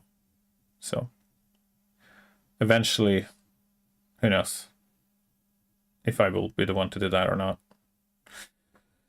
We'll see. I am not the best person to do it, that's for sure, but I can kind of do it. So it really depends. I think for a CD, well, I shouldn't really say anything at this point. And who, I mean, why am I even talking about CDs? Who uses CDs anymore? I guess some people do. That's mean against people who still listen to CDs. CDs are nice, good things. I remember, like, I think I had the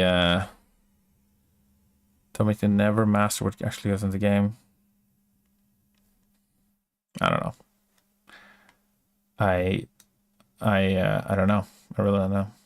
I think if you master something to -23, it's like I think there's something about like the headroom that you have, the amount of space from the volume to the sort of the peak volume, and that space is a lot less on like -14 left, obviously, and having that headroom allows you to maybe play around with the mix a bit more, maybe turning it up and stuff. I'm not sure, but the thing is that the difficult part happens when, because true peak matters, because it's kind of like between true peak and minus and the loudness units. It's like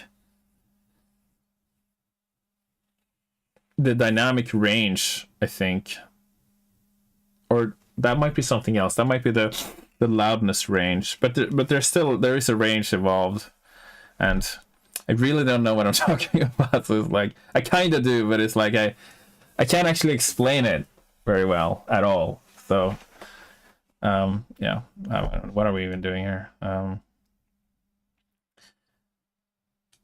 But there's something called LUFS, and we gotta do what it says. That's blind faith. That's what it's called.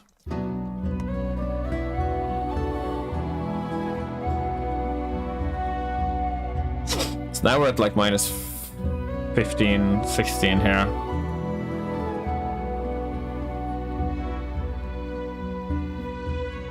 Yeah, so that's the reason why it's like streaming and advertisement and stuff. You have less dynamics. You want it to be like a block, just like a block of sound, like as loud as possible all the time. And but in the film, you want there to be like enough headroom to go like quite loud sometimes and then quiet other times. And it's like that kind of like average level sits in a much lower place.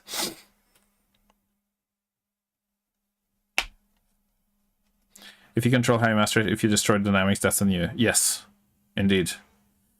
For sure. So if you compress the hell out of a track, you lose all dynamics, right? For example, if I took this track now and I did like threshold down here and ratio up here. Let's try to turn it again for.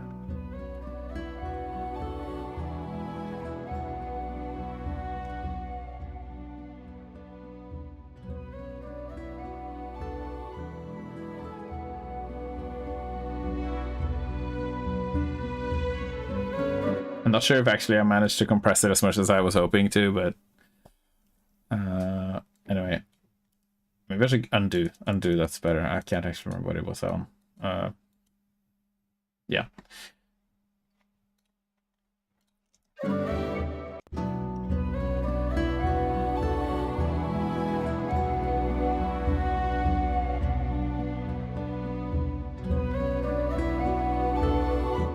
Right, so what we want to kind of do now, well, I guess a lot of these things sit in the mid-range. So I could put a base that sits a bit like outside of that. But if we take all of these and we create a stack,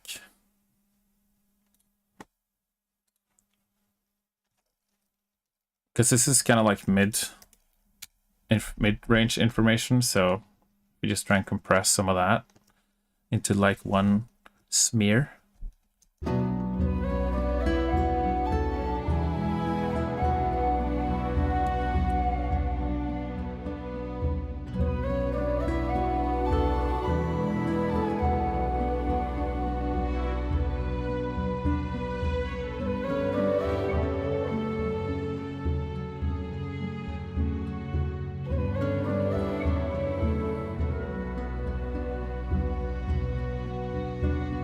Right, so that's kind of like there's a lot of mid information in this track, I guess. So we need to try and control the mid range a little bit. Let's try and get a dynamic EQ in there. Let's see.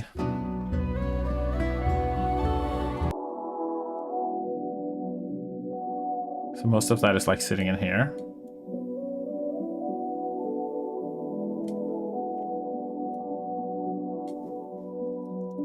So then we need to kind of make a decision what is important to hear.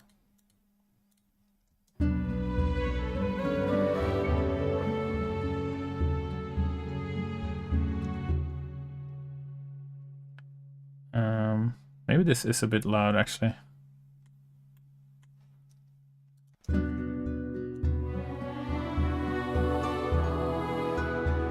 The choir does sound quite loud now. So now that we've kind of turned everything up, it's a bit easier to hear what is too loud. So I'm thinking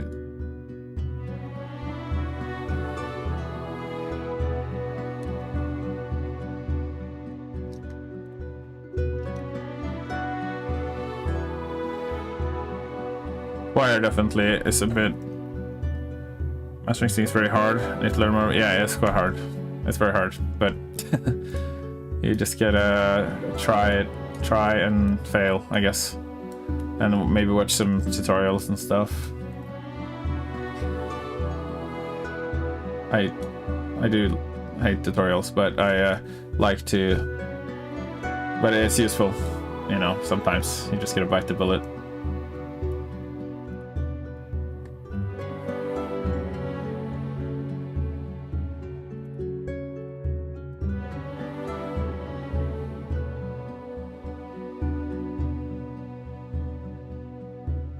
Okay, let's see what we got. Never seem to get the mix and master right. Yeah, I feel the same a lot of the time. It's definitely a work in progress, even, you know, even after doing this for years. I don't really feel very good at it. You just gotta hope that your music is gonna get enough to compensate for your shitty mixing. And sometimes you can kind of get lucky, I guess. And there's something, you know, this Ozone mastering assistant can sometimes do a good job, but sometimes it can just completely butcher your track as well. Let's try it for the heck of it right now and see what we get.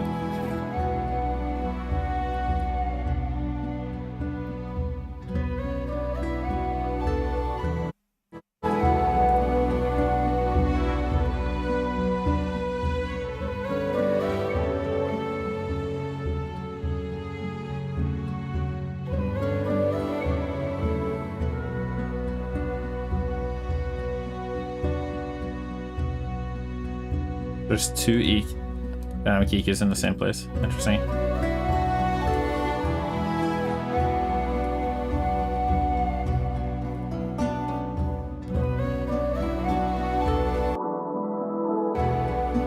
I'm not sure if I would do that. I mean, cutting hair is fair enough.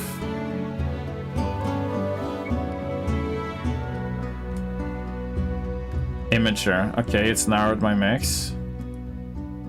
I don't think I like that. Don't narrow my mix. Maybe a little bit. I don't know.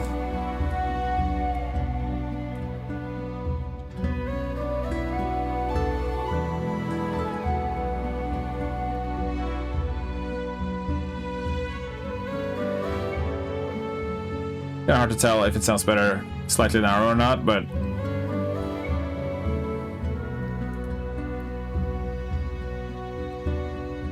I usually try and mix wide. I don't know. I always kind of thought that was like a good thing, you know? Like a big, expansive width.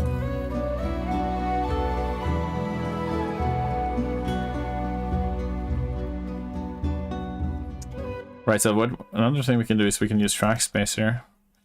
And if you want the flute to really cut through here, we just put that through the track spacer here. The low, where's the low flute? Blah, blah, blah, blah, blah. Can't find it. Low Wisuru. Where are you? I guess one of these. That's for sure. Probably this one. Nope.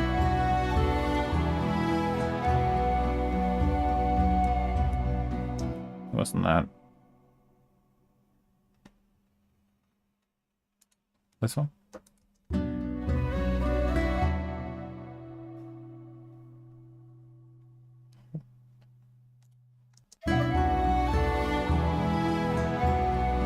Yeah, I think this is the one. I don't know where it's choosing the name from, but oh yeah, it's the contact in here. Excited resaved. So if you have quite an aggressive like side chain from here, then you can kind of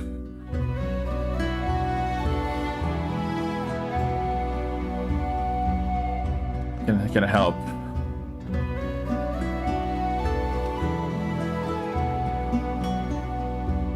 Has Yulin lifting built in? Nice.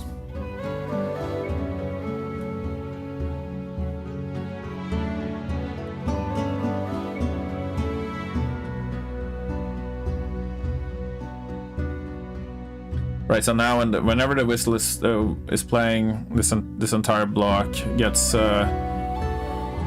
quite reduced, so it kind of helps with avoiding like everything kind of just flashing together.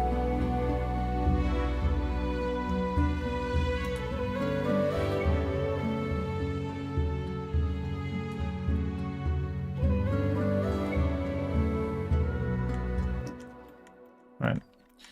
Cool. Well, we've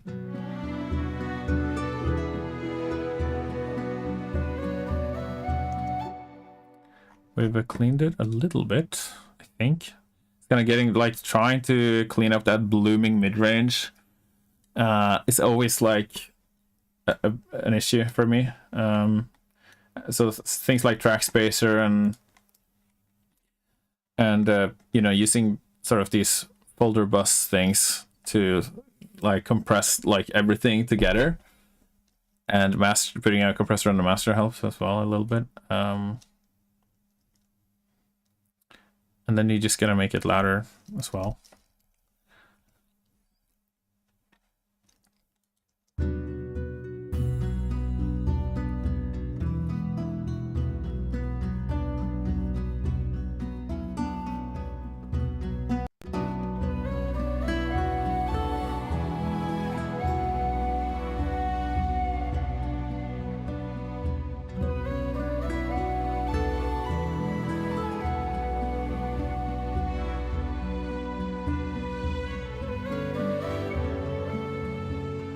Yes, this is a multi-band compressor. You can just compress different bands separately. It's kind of like a dynamic EQ, but it's kind of working more like a compressor, I guess. Maybe it's just doing the same thing, and it looks different. I don't know. Makes me feel better about myself. Yes. Very much. That's the general point, isn't it? Sounds a little bit better now. I could add more compression if I wanted to. This is a mid side or a left right mastering compressor. You can add to just glue things even more.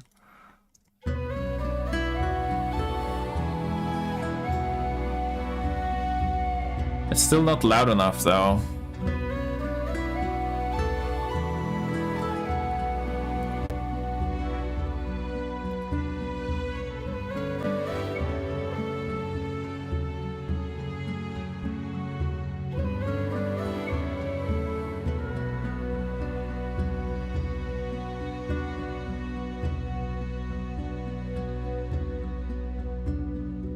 I wonder if this like if I add the hygge button, it actually adds a little bit of distortion. I'm not sure if that works so well on this. Yeah, because I don't think I want distortion on it.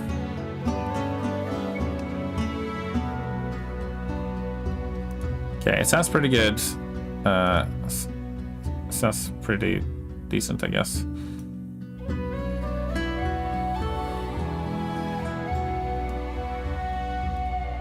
Oh wait, what? What did I do now? Oh, I see. I made it into an expander, I think. Right. I think I can click these arrows and make it into a expander or a compressor.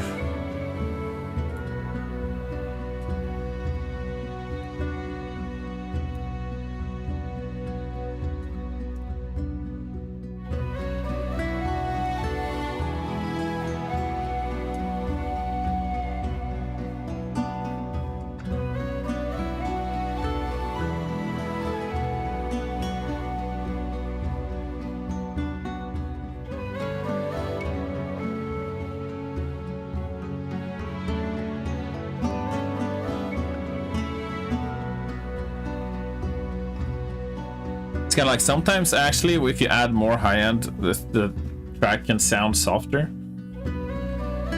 because of the noise, and like that like feeling of like white noise makes people feel like it's like soft.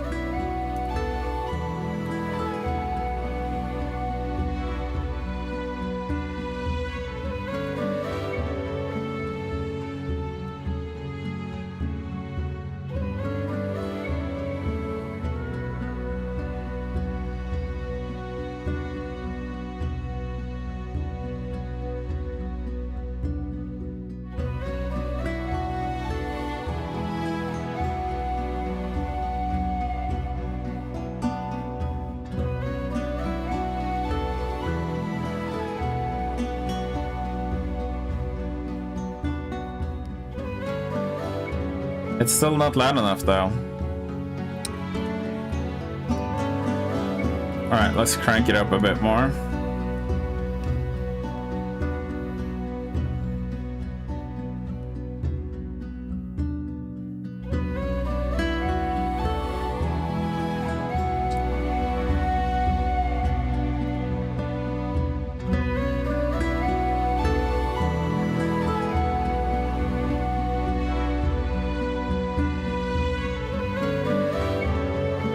Now we're starting to hit the ballpark that we're looking for.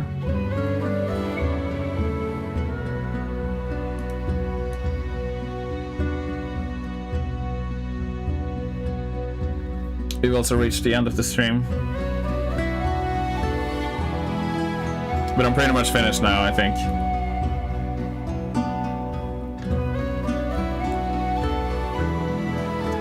Okay, we'll try playthrough.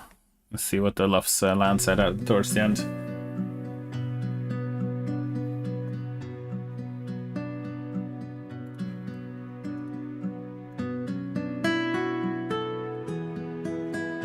Maybe we should have like a little subtle little delay, like.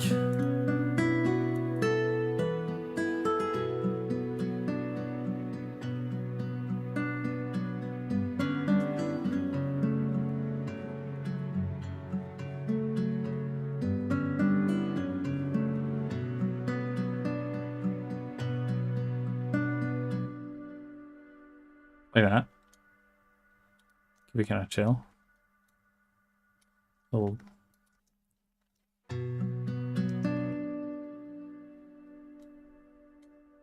Oh, the feedback's a bit long.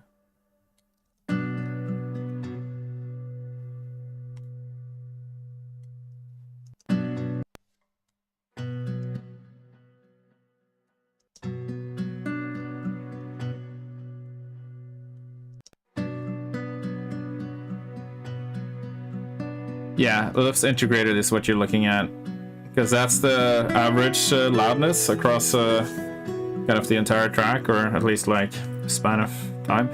You can kind of get an idea of it obviously by looking at the short-term or momentary Luffs, but it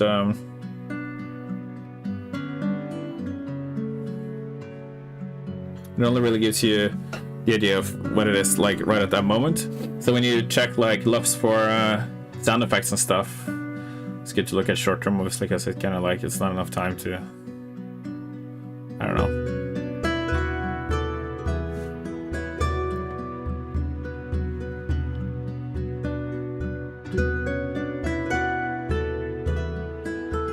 Yeah, I think I want to put all of these transient things into one.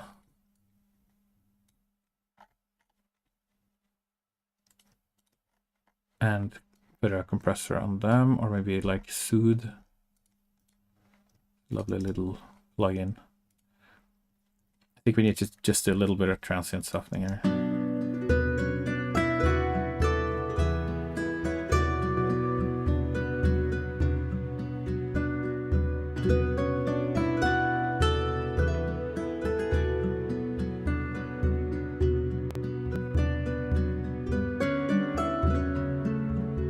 Instead of Soothe, Spiff.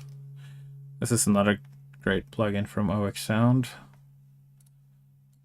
I use the cut feature often to try and like soften Soften up the transients.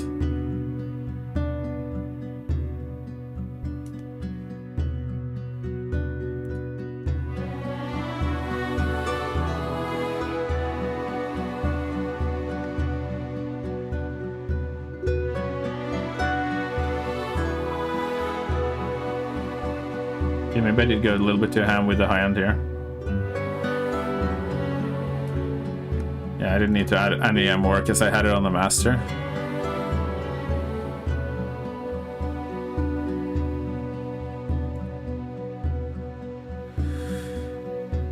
Yeah, Reaper is great for that.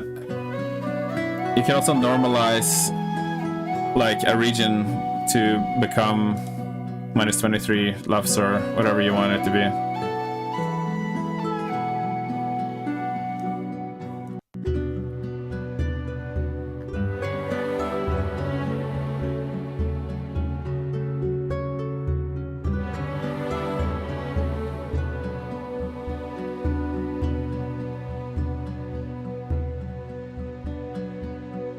I think maybe the high end of the car is a bit too ham.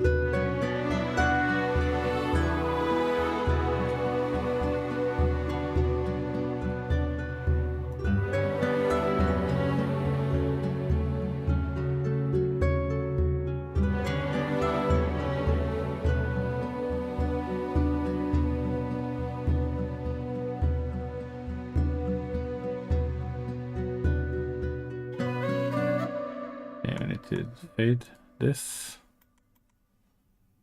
It's kind of like when you turn the sound up like a lot, then suddenly a lot of elements become very clear and evident.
You can click delta here. You can see what it's cutting away. This is what we're getting rid of.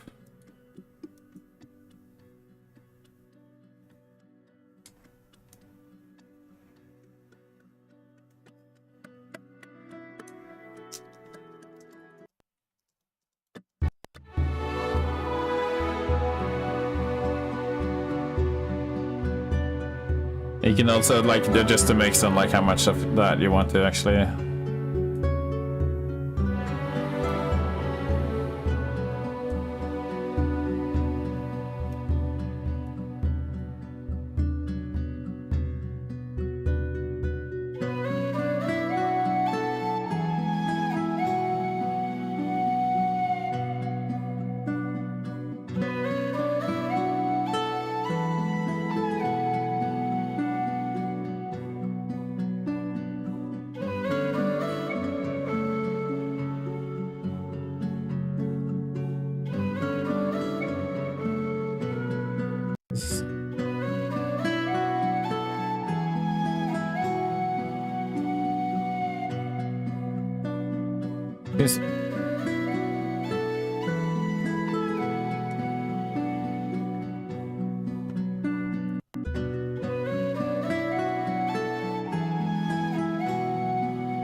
This is like where the worst,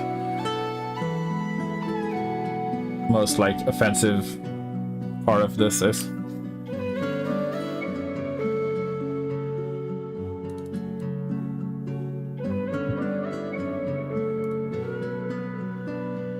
There's also something in here that is kind of like a bit jarring. Maybe I'm getting a bit too nitpicky now, but is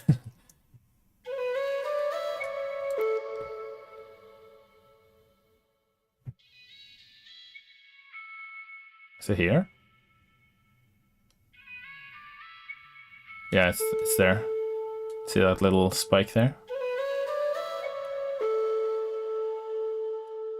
Gonna try and surgically. A little bit of surgery.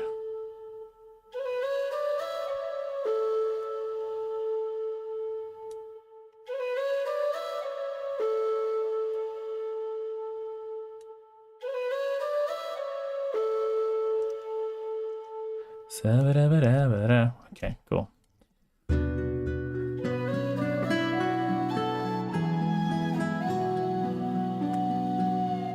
It's just when that hits the reverb, it like really rings out.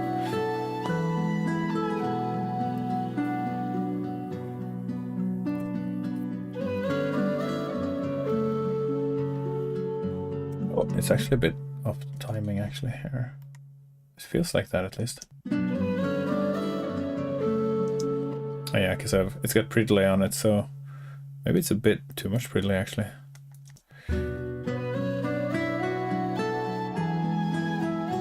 Yeah, that feels better. 32 was a bit too much.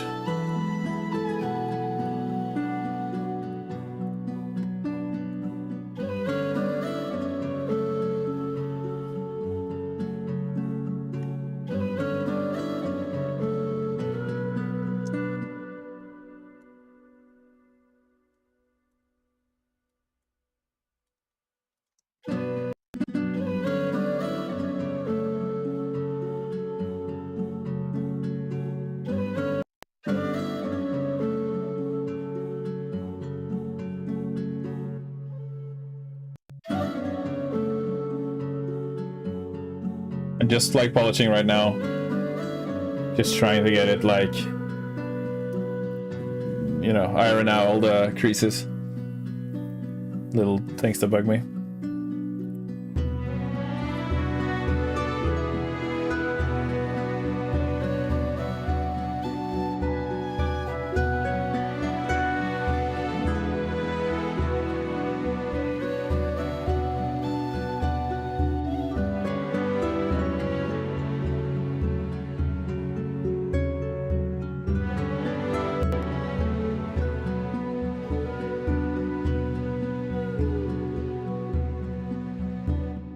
Guess maybe this one should also maybe be tracks based. Receiving the violin. I think they're kind of fighting a little bit. Let's see.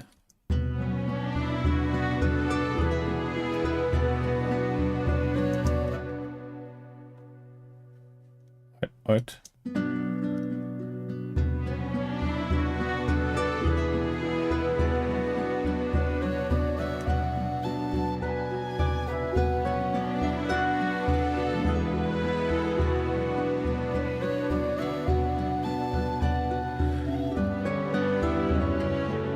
I guess actually one issue that I have now is that these effects, they're being applied pre-master, right? So the input gain, well, the input on all the plugins are way lower than we're hearing, because we're seeing the inputs like pre all this gain that I'm adding on the master. I guess that's kind of one reason to try to gain things before you're going to the master, maybe. And adjust your volumes. It's just sometimes I have a lot of these on like 0 dB, right? And it's just not loud enough. Like I could add like 10 dB a gain.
weird thing had happened there.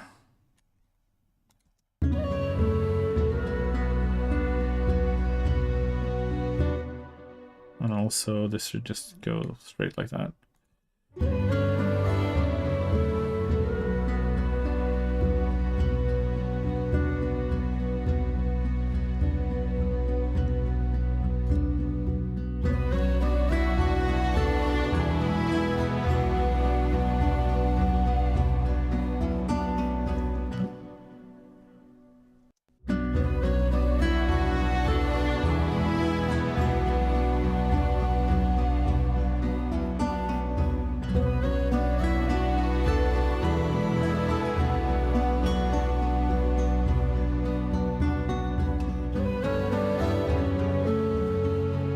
Maybe it is actually too much reverb on the.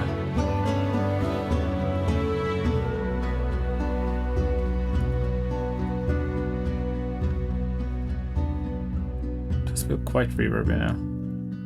Maybe let's go down to 30 or something.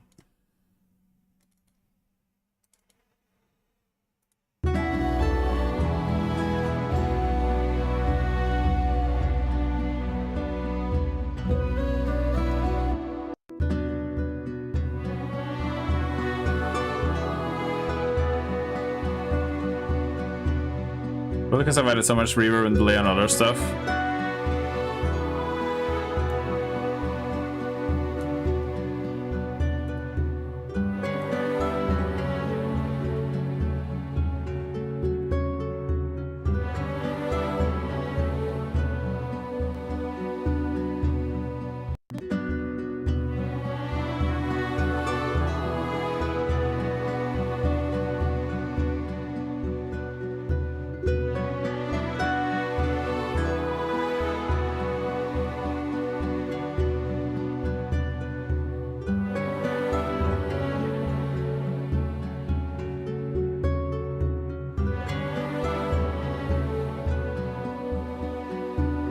Alright. Yeah, there we go.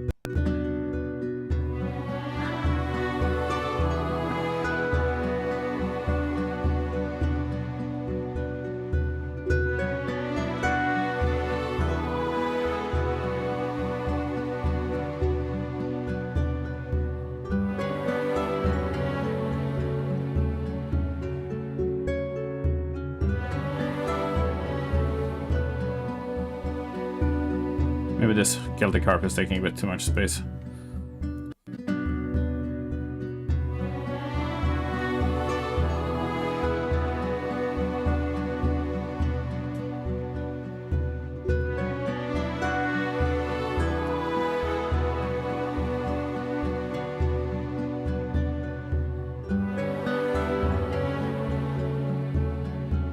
This also could use some track spacing actually. On the violin. I don't know if it did a lot on the other one because the input is so low. But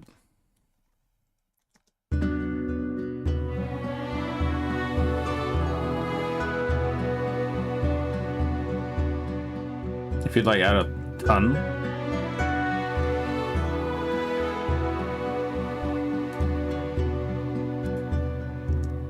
Ooh.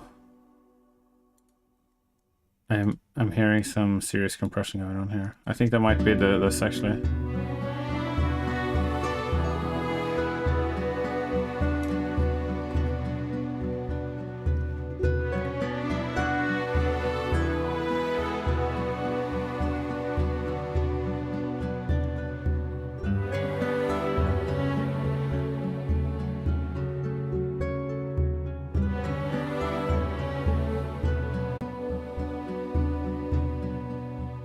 Bypass the compressor.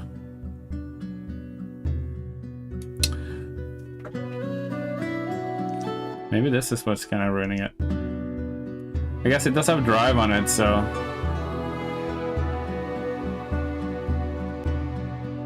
no, I think this actually does do something good.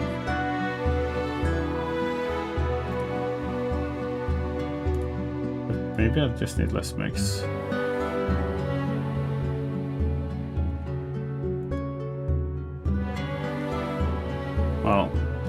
lost some volume now.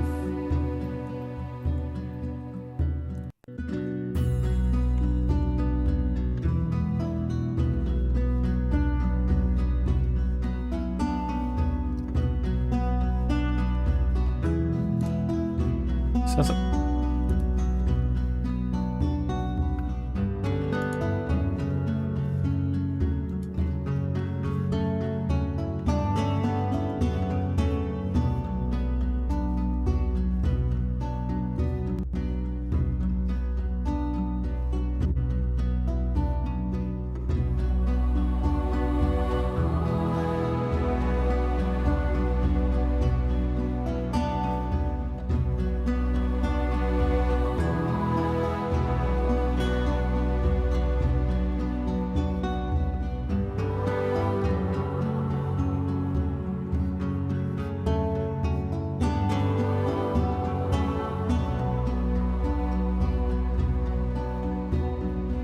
another thing you can do, you can actually use, I guess it's similar to track spacer, but if you have a compressor, you can like receive. Let's say I want to receive this bus on this and sidechain that, but I want to only affect this part of the frequency range. You can kind of do that on side on this just by doing this. So it's probably basically the same, but this is just another way of doing that.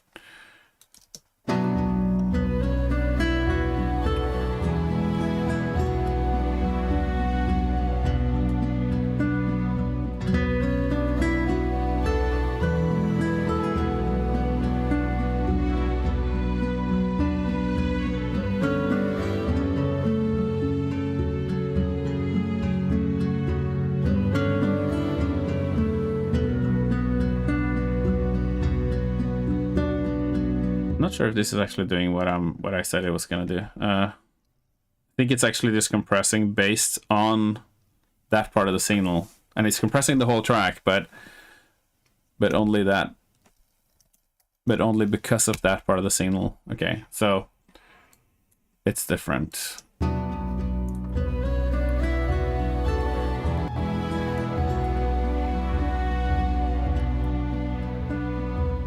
This I think actually does reduce only that part of the signal based on the entire signal.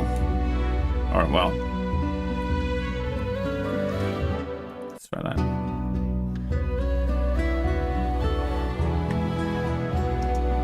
Maybe I should put the bass inside of here, actually. I kind of left it out.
Alright, we are in overtime. And I who said I was almost finished. Well, this is what happens when you start mastering. It can really take a long time. It always takes longer than I expect, because there's like I end up like picking on details and stuff to make it sound better.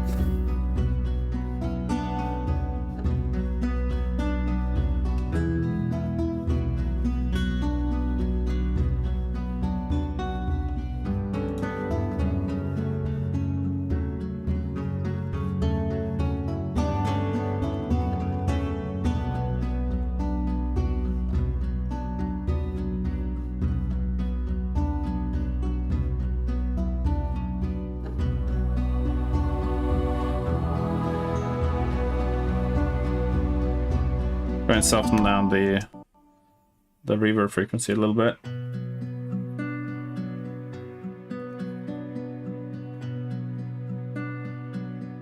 It's because there's some sharp high end in the strings, and if you do like a high cut here down to 6,000 hertz, you can kind of soften that up a little bit.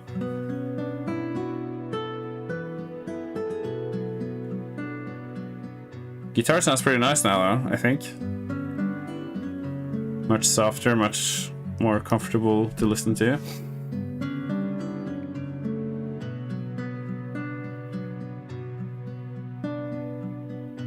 You still have the transient there, it's just not as much.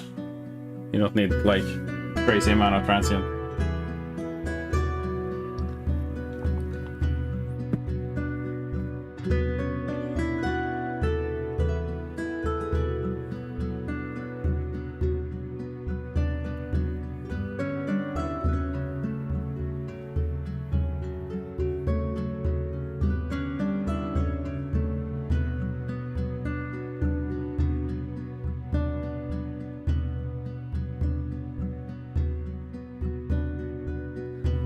I guess you can see this playing in a tavern, maybe.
Yep. I haven't been using the VSX, which is like a listening plugin that just makes the listening supposed to be like more transferable to other systems. But I have a feeling that if I start using it now, it's gonna just spend so much more time. You can hear how it sounds like in a different studio, for example. If I do like a far field in like a sort of a professional mixing studio.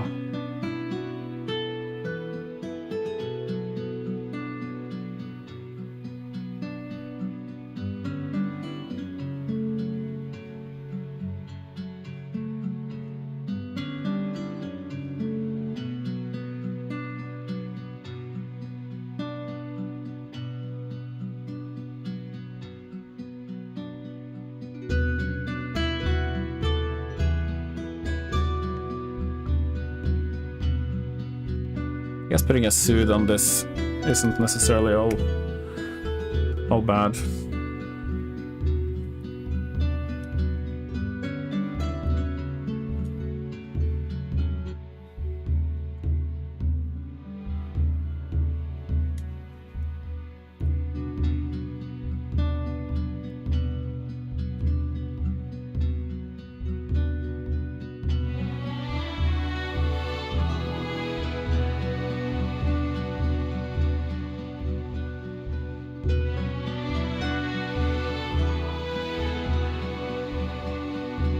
I guess it's around 500,000 hertz. It's got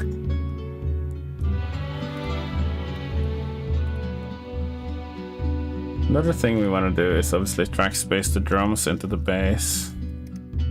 Kind of didn't think of that before.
For some reason that sounded like it came early.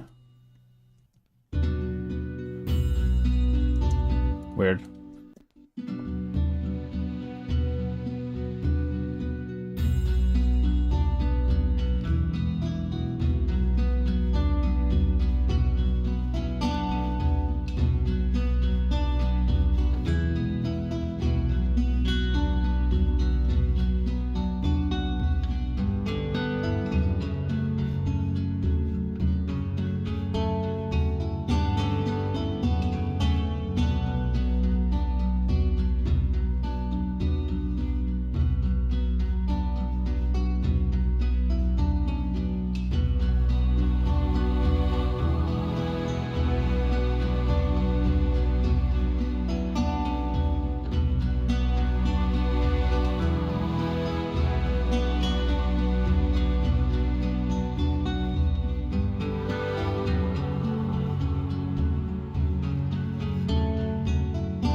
But now when you go back to like not using this room or to a different room, then it suddenly feels so weird.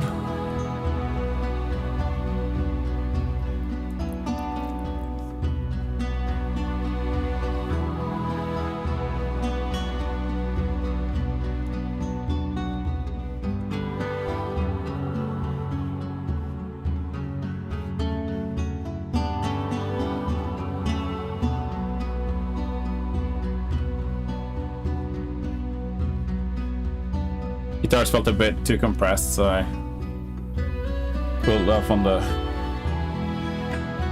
threshold.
We've gone a little bit too hard on this.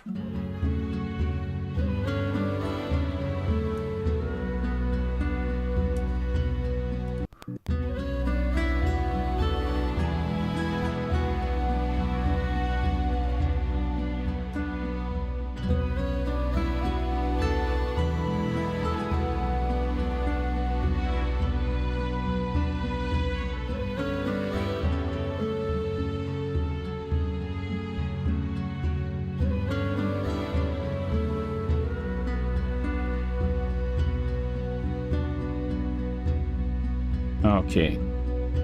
I think I'm done.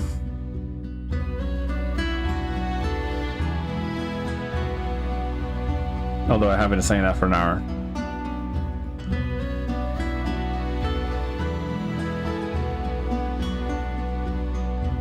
But I do really think I'm done now.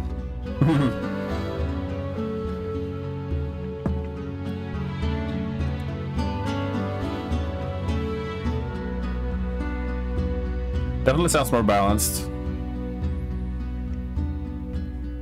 I think.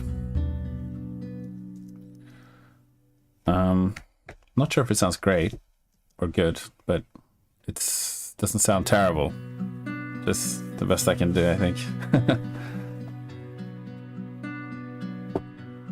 All I can hope for.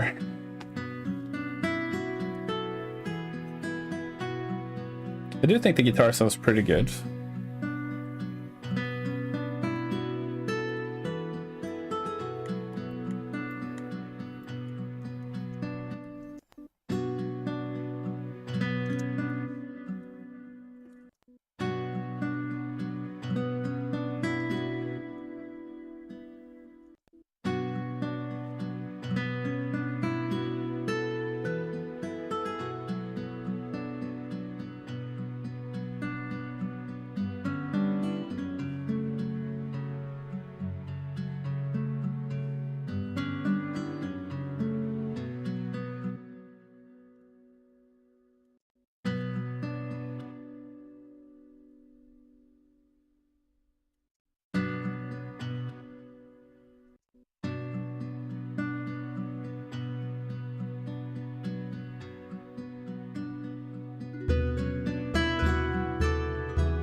So for those of you who doesn't know what the jazz lick is, those of you who have stuck it out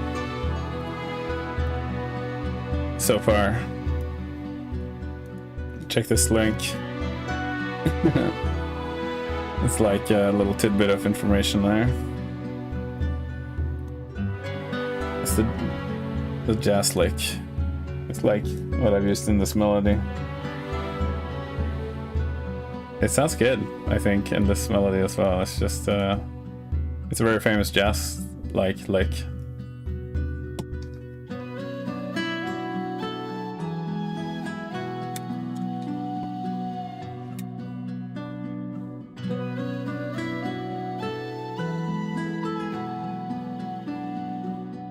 Okay, cool. We are exporting. Woo! So that's nice.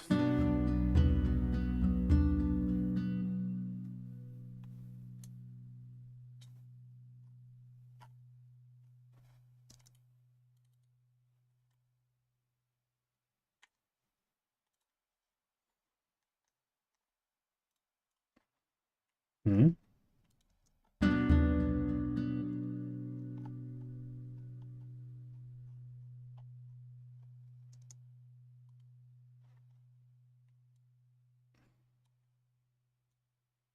Okay.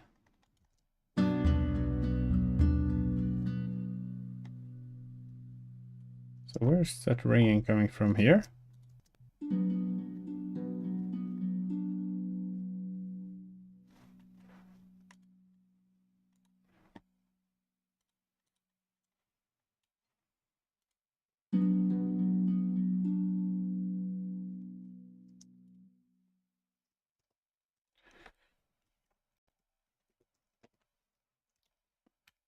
Let's see.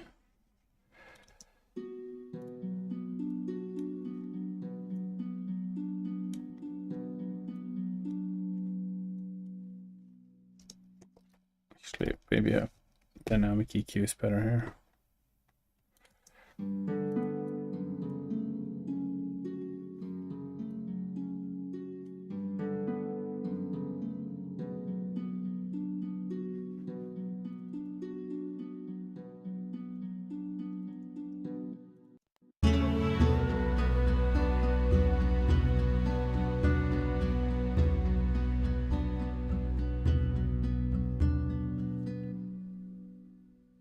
Oh, yeah, cool.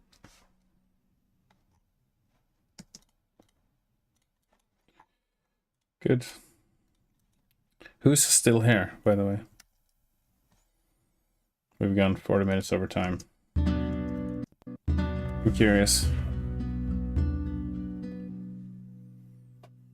Shout out loud in the chat.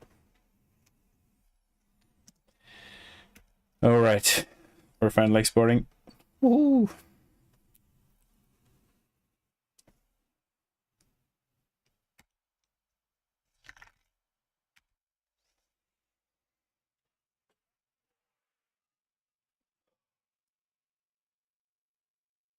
Wow.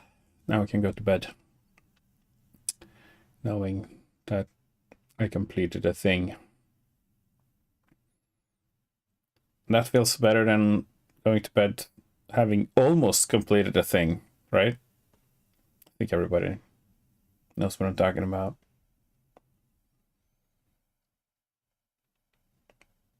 But for those who have freed themselves of that prison of having to finish the thing before bed, I salute you. Well done. Because I suffer from that a lot. Sitting up too late just because I have to finish that thing. Same goes for like video games. Like you're almost completed the thing or the boss or the level or whatever it is. Just gotta get to the end. You could quit in the middle of it and come back tomorrow, and it wouldn't really make a difference, but that just feels wrong.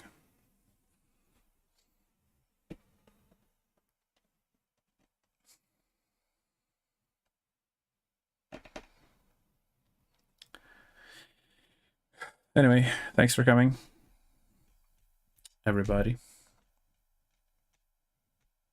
And for all of those who came but have already left, thank you as well. Nice of you all to stop by and listen in a little bit. Awesome. Yeah, I'm kind of in the process right now of replacing all of the art on my channel with real art, not AI art. So that's why I haven't uploaded anything to YouTube yet. I'm still kind of looking for stuff, artworks from people. Getting in touch with people at, DeviantArt and all that stuff. So just trying to see if people want to, let me use the art. And some people have responded back positively and say, yeah, go ahead. I just gotta I want to be able to get all of the videos and do it all at the same time, because I don't want to upload real art next to the AI art, obviously, for the sake of those people who have said yes to letting me use the art. They obviously don't support AI art, so I don't want to put them next to each other, because that's just you know, makes it look bad because it makes it look like they obviously support AI art maybe or something. So, but anyway, that's a work in progress. It'll probably take a little bit more time, but I'm working on it, and I'm kind of halfway actually, so we'll get there. All right. Well, until next week. I have actually been chatting to someone who showed me a really awesome piece of art. That they were like excited about me writing some music to that art. So maybe next week I'll do that. Like I'll focus on that specific piece of art to write some music to that. So that could be pretty cool. We'll see. Anyway, goodbye and good night, and thank you for coming, everybody. So yeah, until next week. Goodbye.